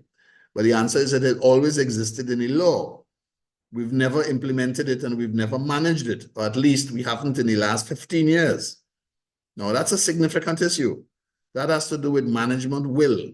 And the fundamental issue, that's what governments are put into office for, to manage. Whether you like it or not, whether you find it's harsh or not, that's the requirement of Section 75 of the Constitution, general direction and control. That's what government has responsibility for. Now, the variability in the numbers, and I speak here with a financial hat on, the variability in the numbers is not going to give anybody any sort of comfort if you are an analyst looking at this. What you would say is that there's been some level of consistency over the last 3 years. That level of consistency had to do with a high and rising international energy price, which is no longer the position. And what the minister is saying, what the prime minister is saying, which is not reflected in the budget speech, is that we have to wait until 2027. And in the process, probably tighten things up with regard to our tax collection methodologies, hence the reason for the emphasis on the Trinidad and Tobago Revenue Authority, as well as the comments with regard to the renegotiation of the positions with respect to Atlantic LNG. Now, we don't know the details of of what that reposition amounts to, but I'm pretty certain that the energy sector companies would have negotiated very hard. So what was given up and what was accepted, I am not in a position to say. But we've heard the minister and we've heard the prime minister say that we have to delay until 2027. And Dira made the point when she was speaking that there are lots of imponderables with respect to across-the-border gas. And by across-the-border gas, we mean gas which is in Venezuela waters. The cross-border gas, we know that there's only one field that is coming into position, and that's the Laurel Manatee field, and that's somewhere in 2027. These matters always have some degree of variability. So the optimistic perspective is they will come in position in time for the 2027 budget. If there's any sort of gap, and my understanding is that the deadline is somewhere in the first quarter of 2027, which means that there were some revenues which will accrue during the course of 2027 if we are on target and on time. What is the reality, however, with regard to, again, my concern remains the top line, the total revenue position. Because what we know is the underlying pressure is to spend more. And we must spend more. And it will. It's only natural as a result of inflation. It's only natural as a result of an aging society. You are going to have to spend more with regard to pensions, which are our call in the state. The senior citizens grant is a non-contributory fund. And for those who don't know and don't remember, state pensions are also non-contributory. And that's hidden away in your transfers and subsidies. And my last check, it was about $7 billion. It is not small. So those are significant issues that have implications for the future. So even though there may be positive statements and there may be positive developments, the fundamental management question is, are they taking place fast enough to have an impact and to offset the increases in the expenditure profile? Now, in that, while all that is taking place, and I heard one or two positive statements with regard to getting the energy sector companies to pay their taxes in US dollars. Unfortunately, the Central Bank Act, unless, of course, we're able to make it law, and I don't know, and I think it's going to be contestable. So we'll see how that happens, whether you make it law for the energy sector companies, but you don't make it law for all the other export companies which are exporting too, in terms of how they handle their foreign exchange situation. Now, anytime you have to revert to law to handle what should be a normal business practice, you create uncertainty in the first instance, and you create defensive behaviors, avoidance, what will take place. So I'm interested in seeing what happens in the future in terms of how that is going to take place and exactly how the law is going to be adjusted to make that a reality. Because if we weren't able to do it in the past, I'm interested to see how we're going to be able to do it in the future. Now, what does all that have implication for? Well, the bottom line is this: it has implication for foreign exchange reserves. And the foreign exchange reserves, and I've only gone back to 2020. If I went back to 2015, foreign exchange reserves were $11.5 billion. Well, we're now down at $5.5 billion. And part of that includes a generous contribution from the IMF post-2020-21 and the impact of COVID on what was considered to be small and or developing countries.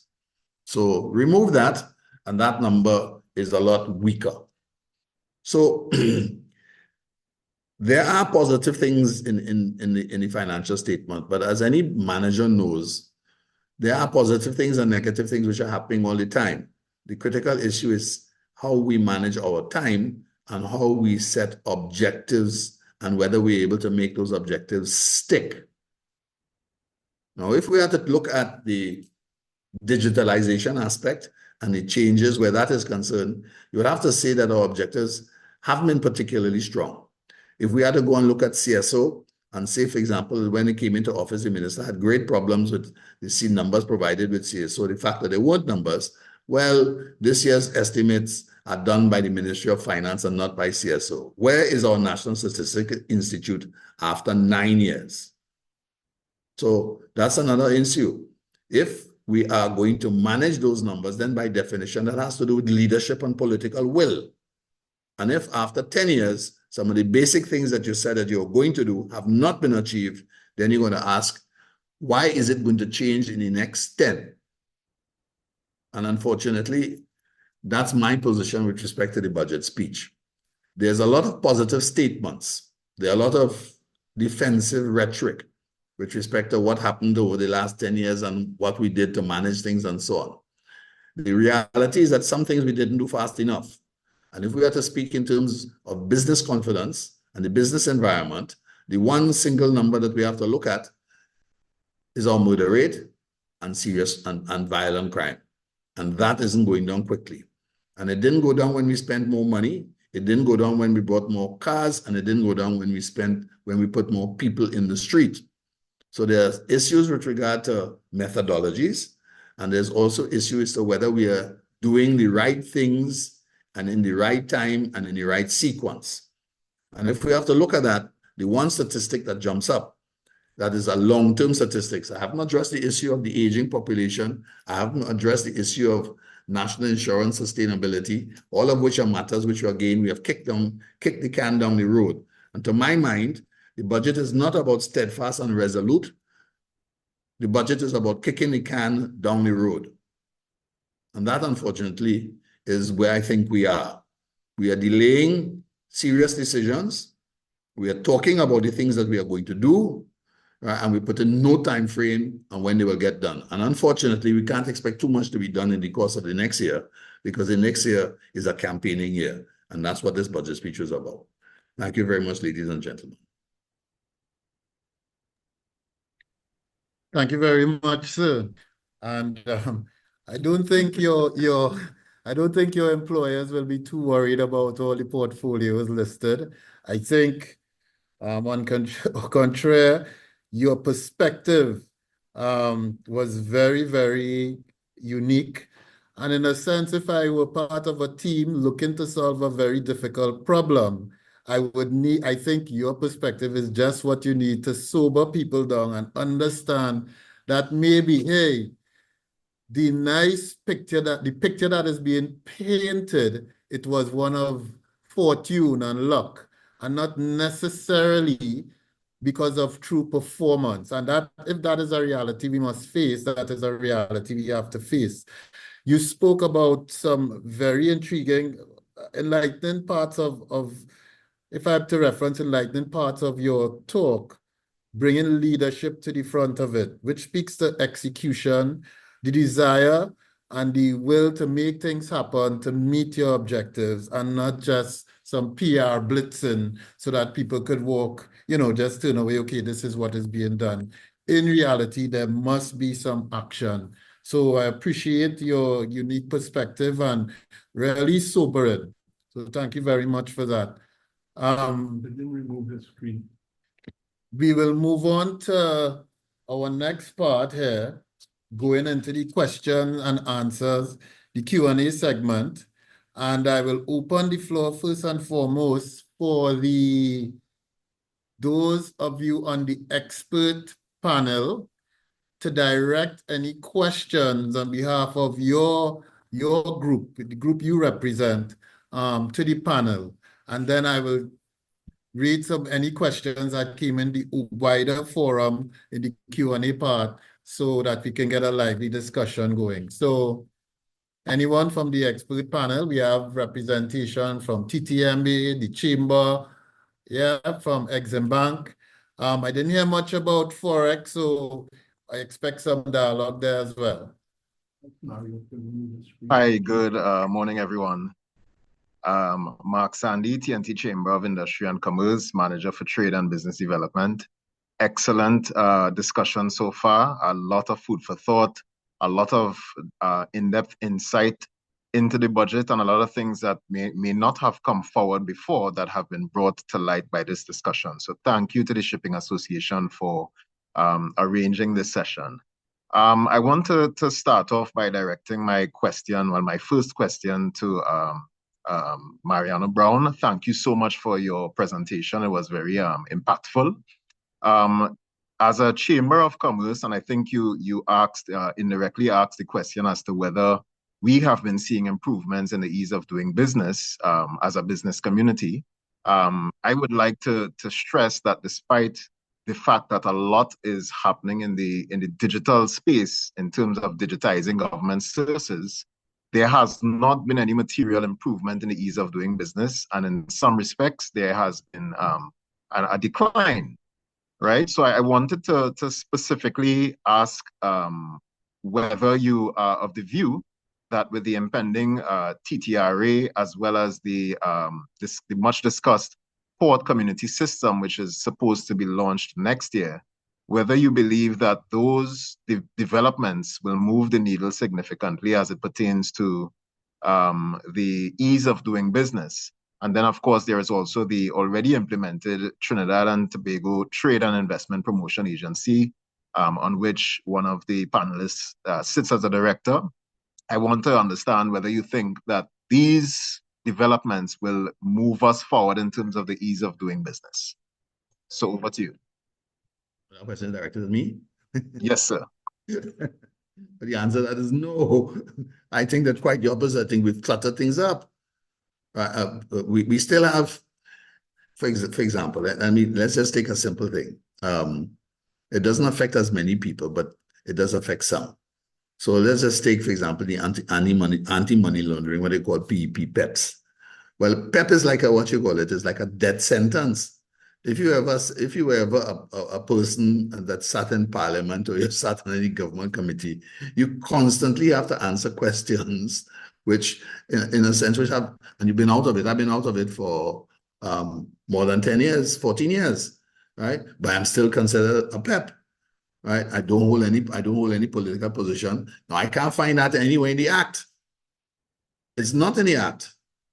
Right? Where the Act talks about, if I'm not mistaken, about a person being for a period of time after office. And that cannot be 14 years. If I remember correctly, the arm's length transaction was meant to be 3. That's 1. But you go to buy a car. If you have a company, the disclosure requirements are harder than when you are an individual, right? Same thing. And for example, property tax is not considered by government entities evidence of where you live, right? So we've put on all of the cumbersome issues with respect to opening a bank account. Opening a bank account is troublesome. Getting additional bank facilities, which is what most people require who are starting off business or developing or expanding their business, unless you have a consistent relationship with a bank. And even if you have a consistent relationship with a bank, right, it gets tougher on the basis of what you have to disclose, where you have to go in, right? And they all want, and we're also talking about areas of digitalization, but the bank wants to see your certificate of incorporation. Hang on, I've been doing business with you for X period of time. Did you even bother to check the corporate registry to see if I'm there? If it is registered, then by definition, they must have issued a certificate of incorporation at any point in time. I don't know if you have to deal with it, right? The digitalization is about putting forms online. It's not about being able to submit online, right? And you couldn't have anything more exemplary of the failures with which we are faced than that debacle with respect to the implementation of property tax. So no, the ease of doing government business isn't getting any easier. Quite frankly, the number of things that you now have to declare has risen, right? Now, I expect it to get worse. Why? Because I expect the Trinidad and Tobago Revenue Authority is now going to start cross-checking certain things. If you have to bid, you have to prove you're bidding for any kind of business. You have to bring your VAT certificate, your national insurance certificate, and a tax clearance. Right now, the certificates last for what? I think they've extended it now 3 months. So you're always in the business of applying for more documentation or more documents that demonstrate that you're part of the system. Surely we should be able to do that online, right? So from where I'm sitting, the number of requirements for doing business is going up, and the capacity of what you call it, meet the requirements, isn't going up. So it's not getting any easier. Okay, thank you. If I could just add, I want to endorse everything that Mariano has said. And Mariano, I'm out of public life even longer than you. And still, if I go to do whatever, I'm a person of interest as well. It's even worse, even my children, when they go to do something, because I am their mother, there are additional issues that they have to deal with. You go into the bank and you want to simply transfer some money. Don't even talk about if it's foreign currency. If you have a foreign a US dollar account and you want to move your money, they want all your business and physical evidence of it. It is ridiculous. And you know, the thing about it's not the same thing in the developed countries. It's not this, it's much simpler. Isn't that kind of bureaucracy. So why is it that we in Trinidad and Tobago have allowed ourselves to have to do all of these things? You know, I see, for example, the thing I mentioned where the government is going to use the paperless payment that is done in India, but it also is based on you having a bank account, because when you doubles vendor, when you pay him paperless, the money has to go into his account. So if he doesn't have a bank account, he's in trouble. And when he goes to open the bank account, the amount of things that he needs in order he doesn't have, then he can't open a bank account. It really is very, very ridiculous. And we have been talking about this for so many years. I mean, you know, Mariano, I'm at a point where a lot of what you said very angry about is kind of what I take as a given. I take it as this is a given, you know.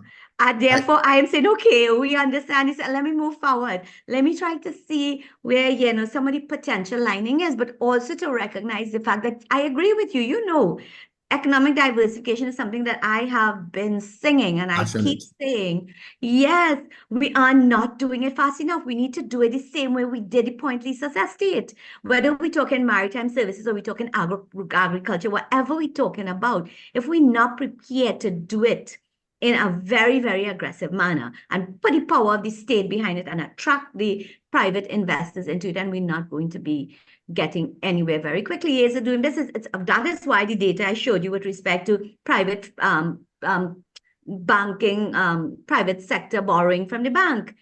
Yes, it's growing, but it's individuals borrowing in order to buy a car and to go on a trip. It is not businesses borrowing in order to invest in business activity. And that's where we want to see the activity taking place. And government needs to take stock of why this is not happening and do what is necessary in order to change that dynamic.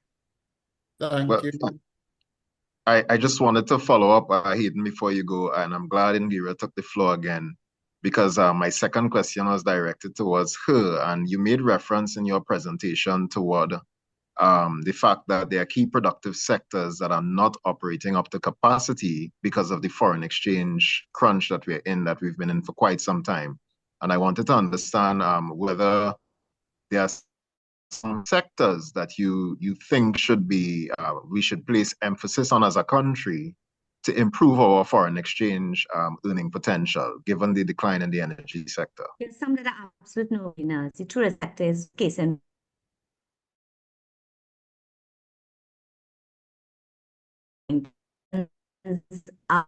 booming. They're enjoying. I showed you the statistics. Their growth rates are up over 5%, and largely based on tourism. Is leading the world in tourism recovery post-COVID. And these islands around. There's no foreign exchange crisis. There you go in and you trying to give your money to a taxi driver, US dollar. He have no interest. If I have a little bend, he don't want it. because he earns foreign exchange. The tourists that are coming, whether they're coming to the cruise ships or they're coming through the yachting sector, they pay him in US dollars. So he has no problem like we face. And that's a reality. It's a no-brainer, but we have failed. And we've done so much. We have put in so much institutional arrangements and we have changed them so many times. But are we holding them accountable? What are the KPIs? You know, where is the analysis at the end of some period for them to account to us in terms of the money that our taxpayers have given to them to do a job that they absolutely not doing? What really is our tourism product? Where are we? What if we think about Trinidad and Tobago outside of Carnival? What can we say? Answer me. We are all, we are all educated people here. What can you talk about? Mia Mottley during COVID, she positioned herself not just to grow her cruise ship industry, she positioned herself to make Barbados, what's it called again? A port of embarkation. I mean, where the cruise starts. But there's a term. The term it's a home port. A home port, the first home port within CARICOM. And do you know why? Because she is enjoying the benefit of people who flying into Barbados, spending a night or two in her hotels before they take the cruise. When they come back to the day, they spend another night and then they fly out. Home porting also means that the everything that the cruise ship needs. He now has the ability to bring in the logistics to allow the cruise ship to get it there. That is money, revenue, foreign exchange that she is generating through that mechanism. Barbados is now the regional hub. And Trinidad and Tobago, we talked about this for so long, that of us becoming the hub, and we were the hub post-COVID. But when we made the decision that we were just going to lock down, even lock out our own people, we lost that. So what happened in the meantime? Many of these small islands started to negotiate directly with the airlines to come directly to them. Grenada, St. Vincent, even up Dominica have flights coming directly from the United States and from other parts of the developed country. They no longer need to come to Trinidad and then suffer through LIAT, etc., to get to where they need to go. Barbados has become more of the regional hub than we can be. Now in Trinidad, the cost of travel has become prohibitive. That's another issue that affects our capacity to be able to function. If you need to go to Miami and you want to pay a decent price, you need to go to Houston and then come back down. If you're lucky, that's what we have done to ourselves. That's what the bureaucracy has done to us in terms of, positioning ourselves, position us differently. So yeah, tourism is a no-brainer. Agriculture is another no-brainer. Starting off with identifying, and it can't just be anything, identifying those things that we have a competitive and comparative advantage in, and growing those things to scale for the purpose of moving up the value chain.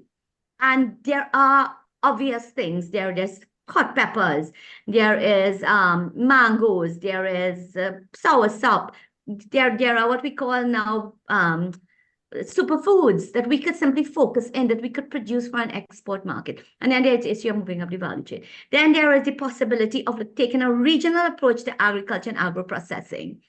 And that's not even talk about CARICOM, because CARICOM, in my view, is a waste of time. They have some plan in place, but it's a plan on paper, and there's no implementation.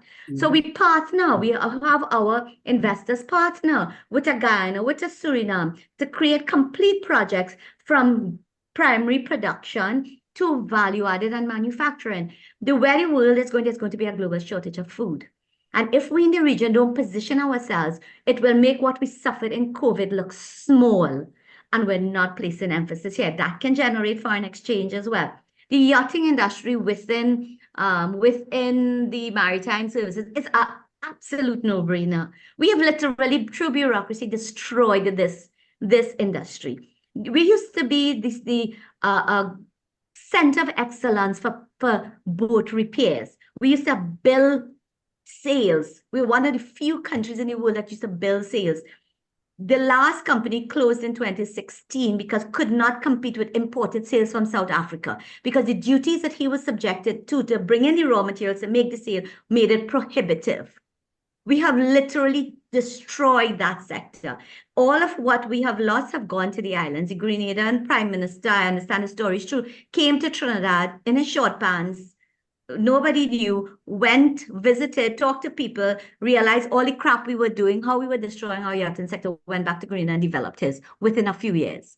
And the numbers speak for themselves. If you go and you look at the numbers of arrival, you will see during COVID again, we closed off. We didn't allow the yachts to come in. If you're sailing for 2 weeks, you're obviously quarantined already.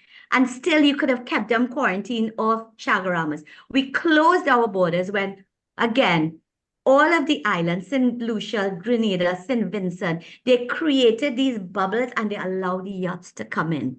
They are now enjoying the benefit of that post-COVID. Thank Should I you. go on? I could go on, but Thank you I very think much, I think Indira. Yeah, we got the point loud and clear. Are we doing enough? And you reference a number of critical areas where it is not being done. So I think it's clear we need to do more in terms of ease of doing business and making things convenient for people. Time is money, as they say, but we keep convoluting the processes, which is not helping us at all. So thank you very much, Mariano and Indira.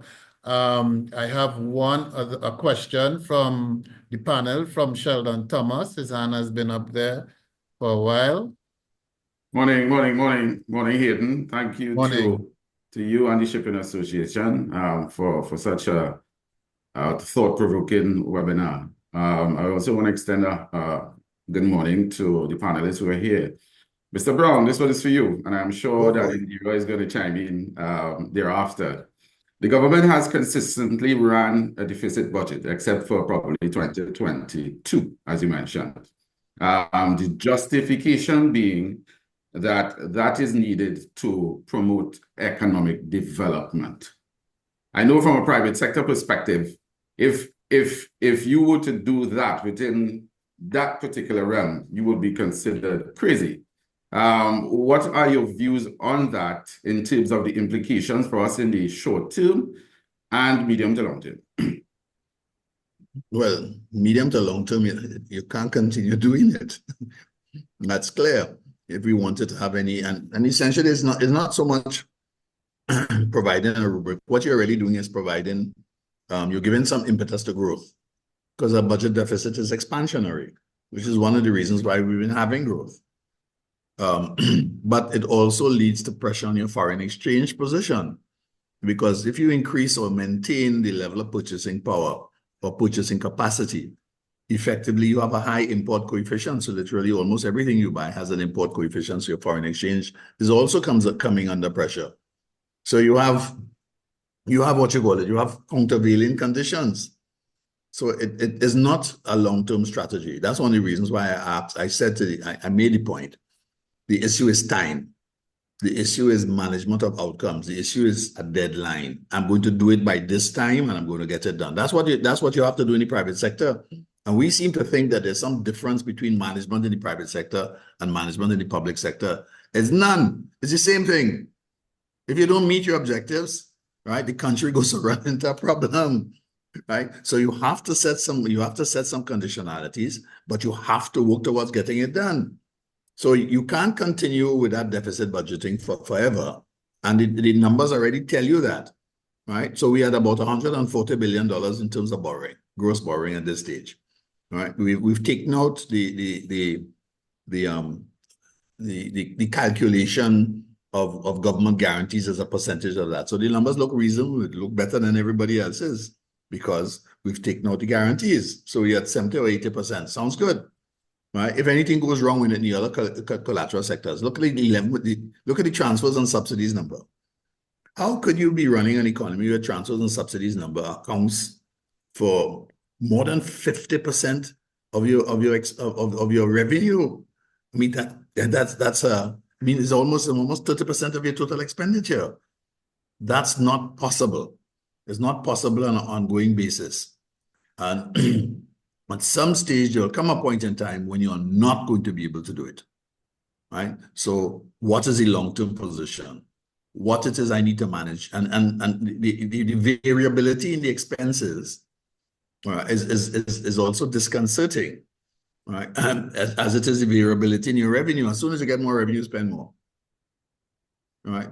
It's not going to work. Can't help you. right? So when you need to be building services, building surpluses, and you have to manage the same thing you operate in your household. You have to manage your budget, and you have to manage your budget, and you build savings. When you have savings, you could do other things. If you have no savings, every time you look to do something different, you have to borrow, right?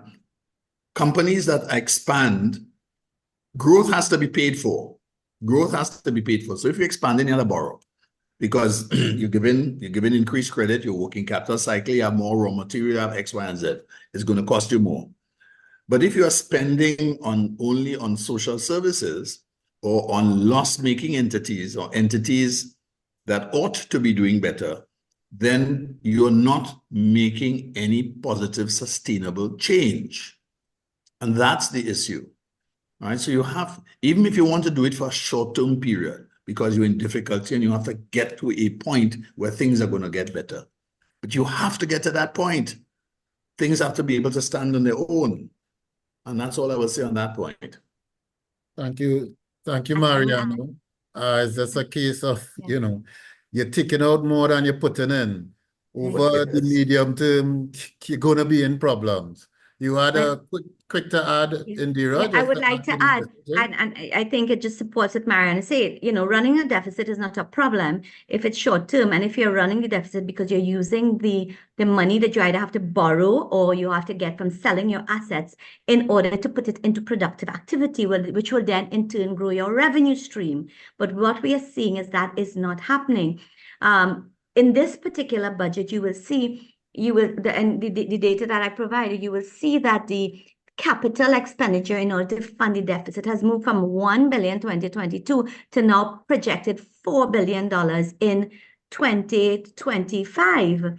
And I think the minister has put us on notice in terms of where he's getting it from. He's going to sell the 49% CLICO. I think he's even also told us that he says that the CLICO still owes the government $13 billion. So I'm assuming he's hoping to sell it for about $13 billion. He also said that that is to help him to be able to manage over the next few years until 2017. So we know that that is going to continue to happen. So if you have a deficit, and a deficit is not productive to lead to more revenue, then obviously you're digging a bigger and bigger hole for yourselves, for the country. And that is what we have been doing because we're not seeing the kind of sustainability. And I identify within the non-energy sector the areas that are growing. And while from your perspective, the area is fine, trade and services, because it means more shipping business for you. And while that is great from a shipping perspective, from a developmental perspective, it is not great because that is a sector where the major element of that is retail, where we're buying from the rest of the world and consuming or really selling to ourselves. And that is not sustainable. And that links directly to the foreign exchange crisis because it has to be paid in US dollars. It is not paid in TT dollars. So the model, therefore, is warped, and the focus needs to be, even as we look into the non-energy sector, we need to look at what comprises the elements of the non-energy sector, and we need to focus on those elements that can be about manufacturing, about earning greater revenue, earning greater foreign exchange, generating sustainable jobs, so that we can, move ourselves away from this continuous cycle of running deficit budget. I don't anticipate that we will stop anytime soon. I believe as long as we have assets that we could sell and monies in the Heritage and Stabilization Fund that we can draw down on, that it will continue. Thank you very much, Indira. And a very, very valid point. We have to fund this deficit and it requires foreign exchange. But I do encourage you to, sometimes optimism. So I suppose this conversations like these, let's hope it's falling on the right ears so that we can get some movement in the right direction. I have a question from the TTMA and then another one to direct to Mr. Mariano, but we'll take the TTMA first. Barry, you have a question? Yes. Afternoon, everyone. Thank you for having us here today. And as my colleagues has mentioned before, very brilliant presentations by all the presenters. It really evokes a lot of thoughts, where we hear a lot of positives on a lot of the presentations before. It has to have you thinking a bit more. It would be it would be amiss of me not to mention what I want to discuss currently. And the question I have is for any one of the presenters. It could be more than one to answer. Obviously, we've heard this comment, the ease of doing business in Trinidad and Tobago. And while at the manufacturing association and in the manufacturing sector, we do see improvements in how we do things on our sales and exports, etc. The ease of doing business has been a great issue for us throughout all our processes. And the times and the costs of doing business, specifically on our ports, has been a major issue. An example, obviously, using the US as an example right now may not be the best thing to do, but normally if you ship to the US or through a US port, you get your container cleared within 2 days. In Trinidad and Tobago, you're fortunate if you could get your container out within 7 days. A lot of these issues also increase the cost of goods, and the cost is normally transferred onto the consumer. And this doesn't just happen with finished goods, but it also impacts raw materials. So what I'm asking is, what does the panel see as the solution, and what do they see the impact of the TTRA having on improving the ease of doing business, specifically on the ports in Trinidad and Tobago? Because we know that this is one of the hot topics where they mention how the TTRA would improve a lot of the inefficiencies that we currently have on the ports in the country. So we will allow Captain Badalu to take that question. Thank you, Barry. Sandra, we will deal with your question after. Yeah, Barry, that's a very, very interesting thing. The only way we can become efficient at the ports is that we've got to go fully electronic. The hand system, the old system, when you have to bring in your entries, it goes to somebody, and then, oh, we could change it. Those days are finished.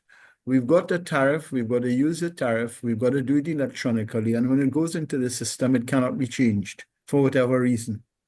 You pay your dues or you don't pay your dues, and in advance, the port will know when the container is cleared, when they can move it, when they can stage it, when it can come out. And that's the only reason in Guadeloupe it takes 3 minutes, because everybody deals with the electronic aspect. For reasons I think we all know, we have never gotten that far with the single electronic window. Now that the TTRA is being sorted out, I'm hoping that we'll be able to go quickly into this and we can do all of these clearances. This thing about people wanting to do stuff at overtime only, all these things have to stop. We have allowed our sector to have the tail wagging the dog. All this thing about we're there to facilitate trade, and in actual fact, all you're doing is making sure you get overtime. Those things must change. I mean, I've been in port business for so long. I've been repeating this for God knows how long. We have to change with the times. If we don't change with the times and we don't get our act together, we'll sit down in meetings and talk about bureaucracy and all of these things. We are part of the problem. When I say collectively, everybody in industry, nobody wants to stand up and say, no, I'm demanding this. And the only way we can do it electronically, computers don't talk back. So we can punch it in and get things moving and people act accordingly. Once you have the human element in it and you give people options and you give people discretion, we're in trouble. Thank you very much, Captain, for that response. I will add that, but it's in line with what Mariano was saying. There is a lot of talk. So they did We know there's restructuring of the port through the PPP. They spoke about the port community system, which is supposed to bring all of that together. But is the action there to really make it a reality is yet to be seen. So, Sanja, next question. We have a question from Sanja, the president of the association. Thank you, Aidan, and thank you all to all presenters for your contribution. I just have two things I wanted to mention on that last comment that Roel said. And I want to draw on the fact what Mr. Brown said regarding about government needs to manage. And right now, whilst we have a single electronic window and we have NAVIS and all these things, today the port is standstill, no work, tools down, they're on strike. 4 outstanding negotiations with the CPO from 2015, right? And these things, as Mr. Brown indicated, union negotiations, you mentioned the PSA and another union, but you also have, you know, SWWTU negotiations that's outstanding since 2015. So this is I mean, even with all the technology going on, we would still be at a standstill. So that's just one comment on that. And another comment on I believe it was the gentleman, I think Mr. Thomas, other areas where we can, you know, diversify our economy. Very simple, and I draw to Dr. Badalou's comments, right at low-hanging fruit. A dry dock, which we had, it is key business, and right now we are losing business to our neighbor CARICOM Islands for dry docking business. And another one, we have LNG bunkering. Why aren't we doing LNG bunkering? We have vessels out 12 miles out doing their bunkering because these ports are not easy to do business, they're expensive to do business. So ship owners rather take the risk to go on the high seas and arrange bunkering. So I think these are areas, I mean, for the shipping sector that, you know, we need to really address. And then my question is to Mariano Brown or Dr. Indira, Mrs. Indira Sirawan. In my layman's view, it appears that our forex shortage and so forth started when we closed down Petrotrin. And that just seems to be the big problem. And whilst I know we need to diversify and we need to look into other areas, isn't it a quick fix? Because yes, we're moving away from oil and gas or oil, but we will not see that for another 50 years. Why isn't the government, and I can't say why are they not, but shouldn't this be a key to probably rehabilitate or find a partner?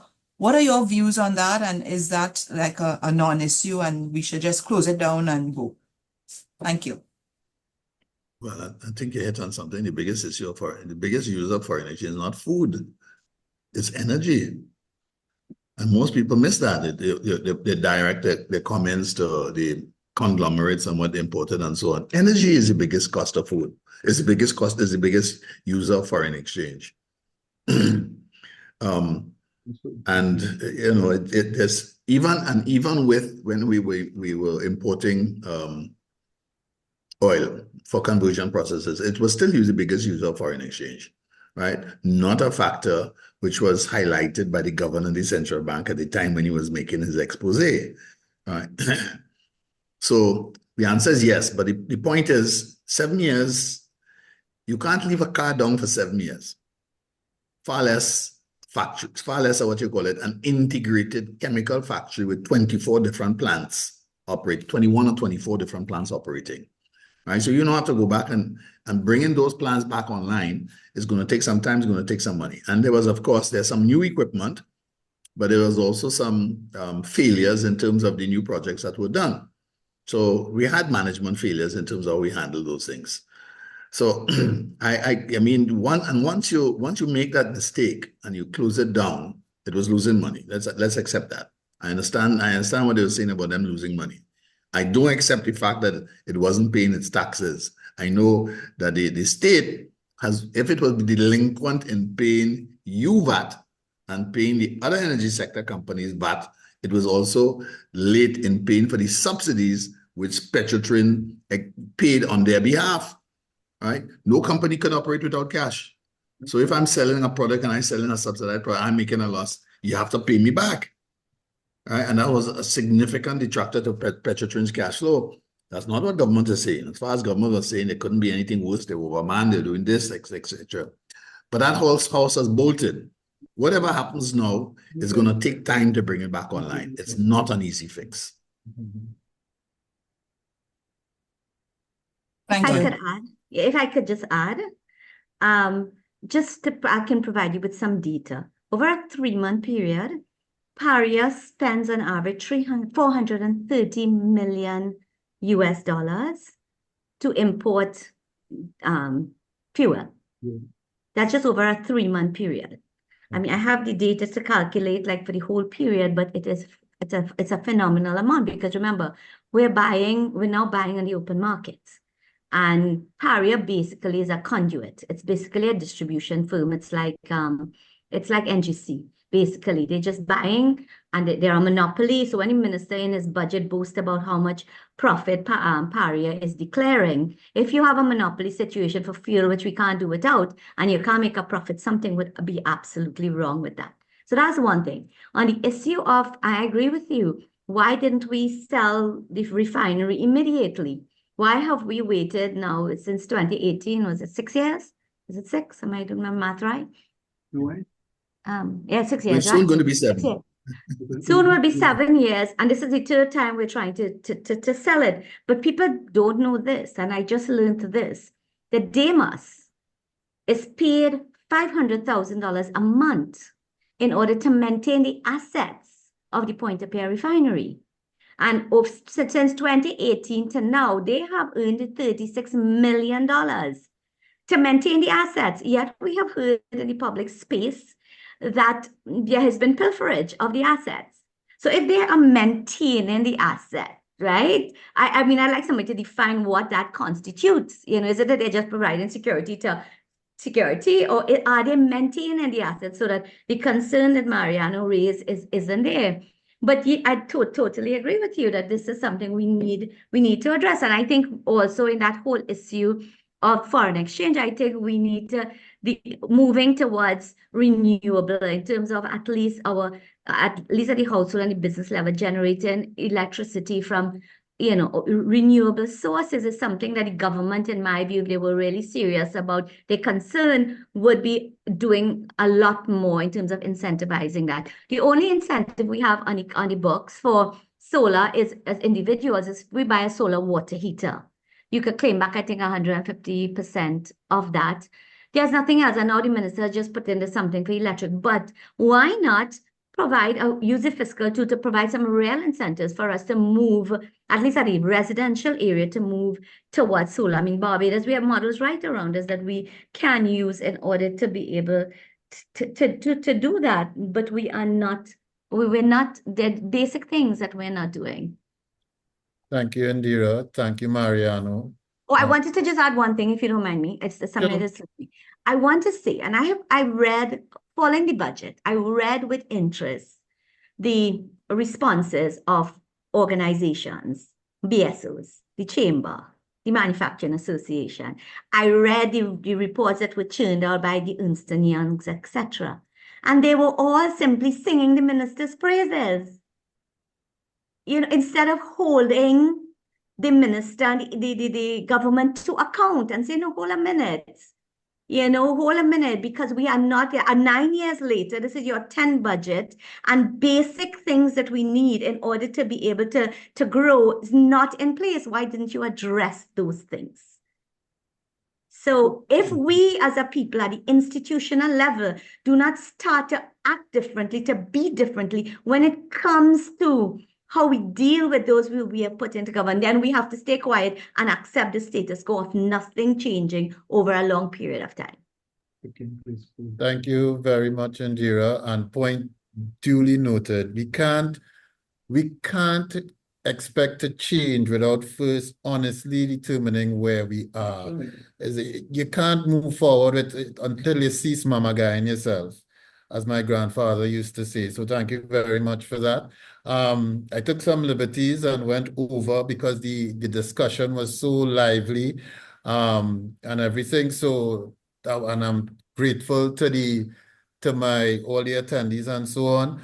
But I've been watching it and I'm seeing one or two dropping off, and I'm thinking it's because of time. So in the express of, in the interest of timeliness, I will just quickly look at the Q&A section from the floor, and then I'll hand over to the president to do vote of thanks. What I'm seeing here is more statements rather than questions. So someone asks, why does this, and this is from Mr. Red Cheaping, why does the sector fall under 6 different ministries, which leads to bureaucracy to get things done? We need one ministry to champion the same. And I don't know if anyone on the panel can answer that question. I don't think so. But what I will say is that the association and its members are in full support of this thinking.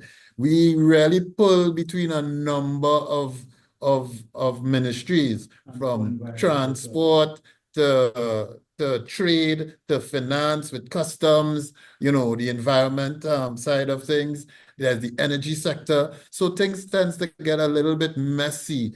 It's not ideal for expediting things. So we are in full support of that as well. Someone mentioned here, anonymous attendee, speaking about outdated laws and practices by customs. Again, I'm sure no one on the panel can answer why to that, and it's not without effort, without trying to get people on the panel that can answer those things and bring some clarity for it. But again, these are things that we experience in the environment, in the industry, and we are in full support of it. But the panel, unfortunately, I don't think we could bring it too much clarity and answer why that has been so, except to say what Indira and Mariano and the rest of the panel has been echoing throughout the morning and this early afternoon.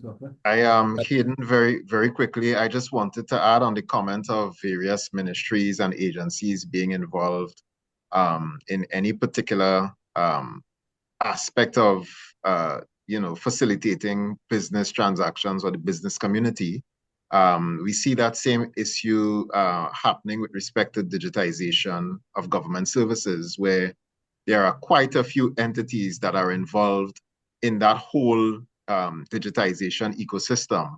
And it creates, to some degree, duplication of efforts. And I think that is a cause for concern, because you may be moving a few steps forward, but at the same time moving a couple steps backward.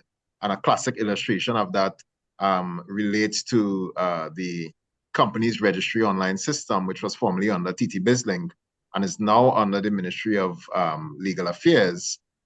So, I mean, the argument could be made that that process of registering businesses should ideally fall under the company's registry. But at the same time, how effective has that move been in terms of reducing the length of time that it takes to register a business? And many have complained that that has not, in fact, benefited the business community as much as it perhaps should have. I just wanted to make that point.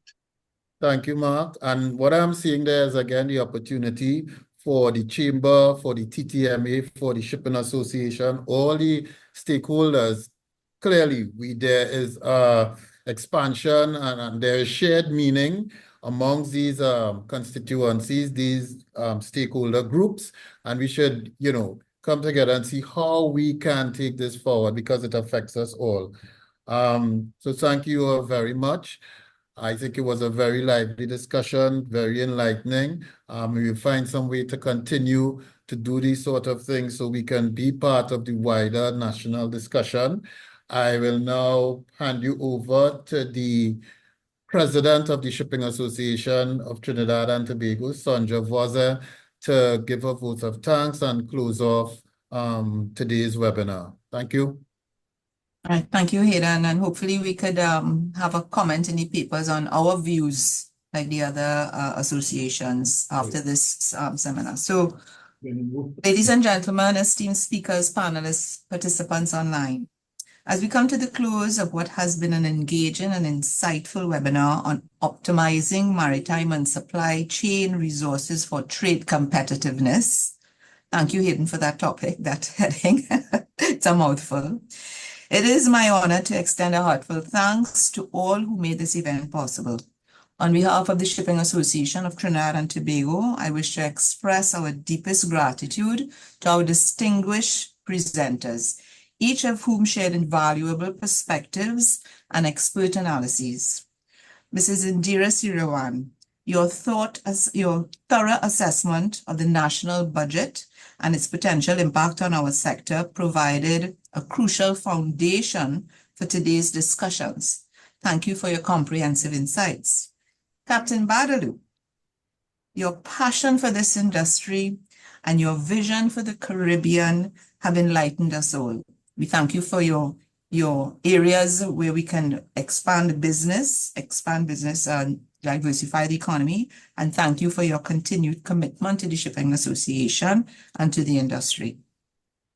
Mr. Bevan Narayan Singh, your thoughtful commentary on issues pertaining to the legislative, environmental, and competitiveness, which added a vital layer to our understanding of the regulatory landscape. Thank you for sharing your knowledge with us.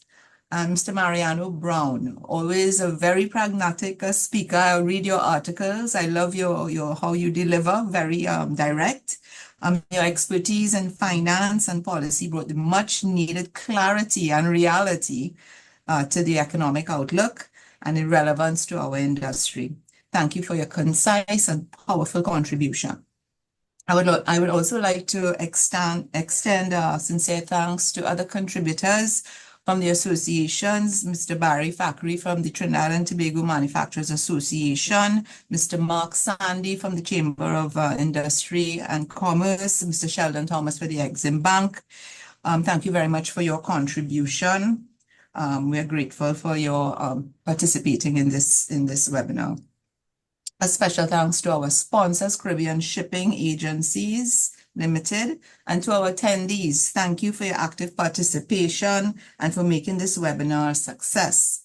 Your thoughtful questions and interactions, both this Q&A segment to enrich the overall experience of the webinar.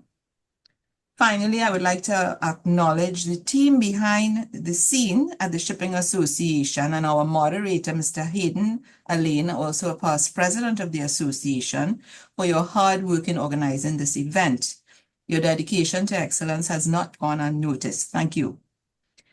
As we continue to navigate the post-budget landscape, I am confident that the insights shared today will inform and guide our strategies in the months ahead. Let us work together towards the continued advancement of the shipping industry and prosperity for Trinidad and Tobago. Once again, thank you all, and I look forward to our future collaborations. Thank you very much, Sandra, for that heartfelt vote of thanks. Before we go, we just have one more coming in, a word from our sponsor. Andre will allow her access to the floor.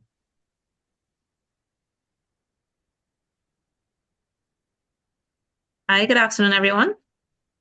Good afternoon, Khadija. I'd just like to thank everyone for the time. The information was very informative to get a better look of what the budget really entails for us and what it really means. So we look forward to see how the government could stick to what they said it will do, and hopefully it works towards the better of the country. So thank you for all the hosts for all their contributions. It was very, very informative. And to the Shipping Association, of course, for holding such a wonderful event. Thank you, Khadija. That is Khadija Rajkumar, CFO of Caribbean Shipping Agencies. Thank you for your generous support. To everyone, I hope that you enjoy the rest of the day and let all this information marinate and just be a platform for you to generate some more ideas to see how we can work together to, in fact, improve our industry. Thank you very much for your support. Have a wonderful day. Bye. Bye-bye. Everyone.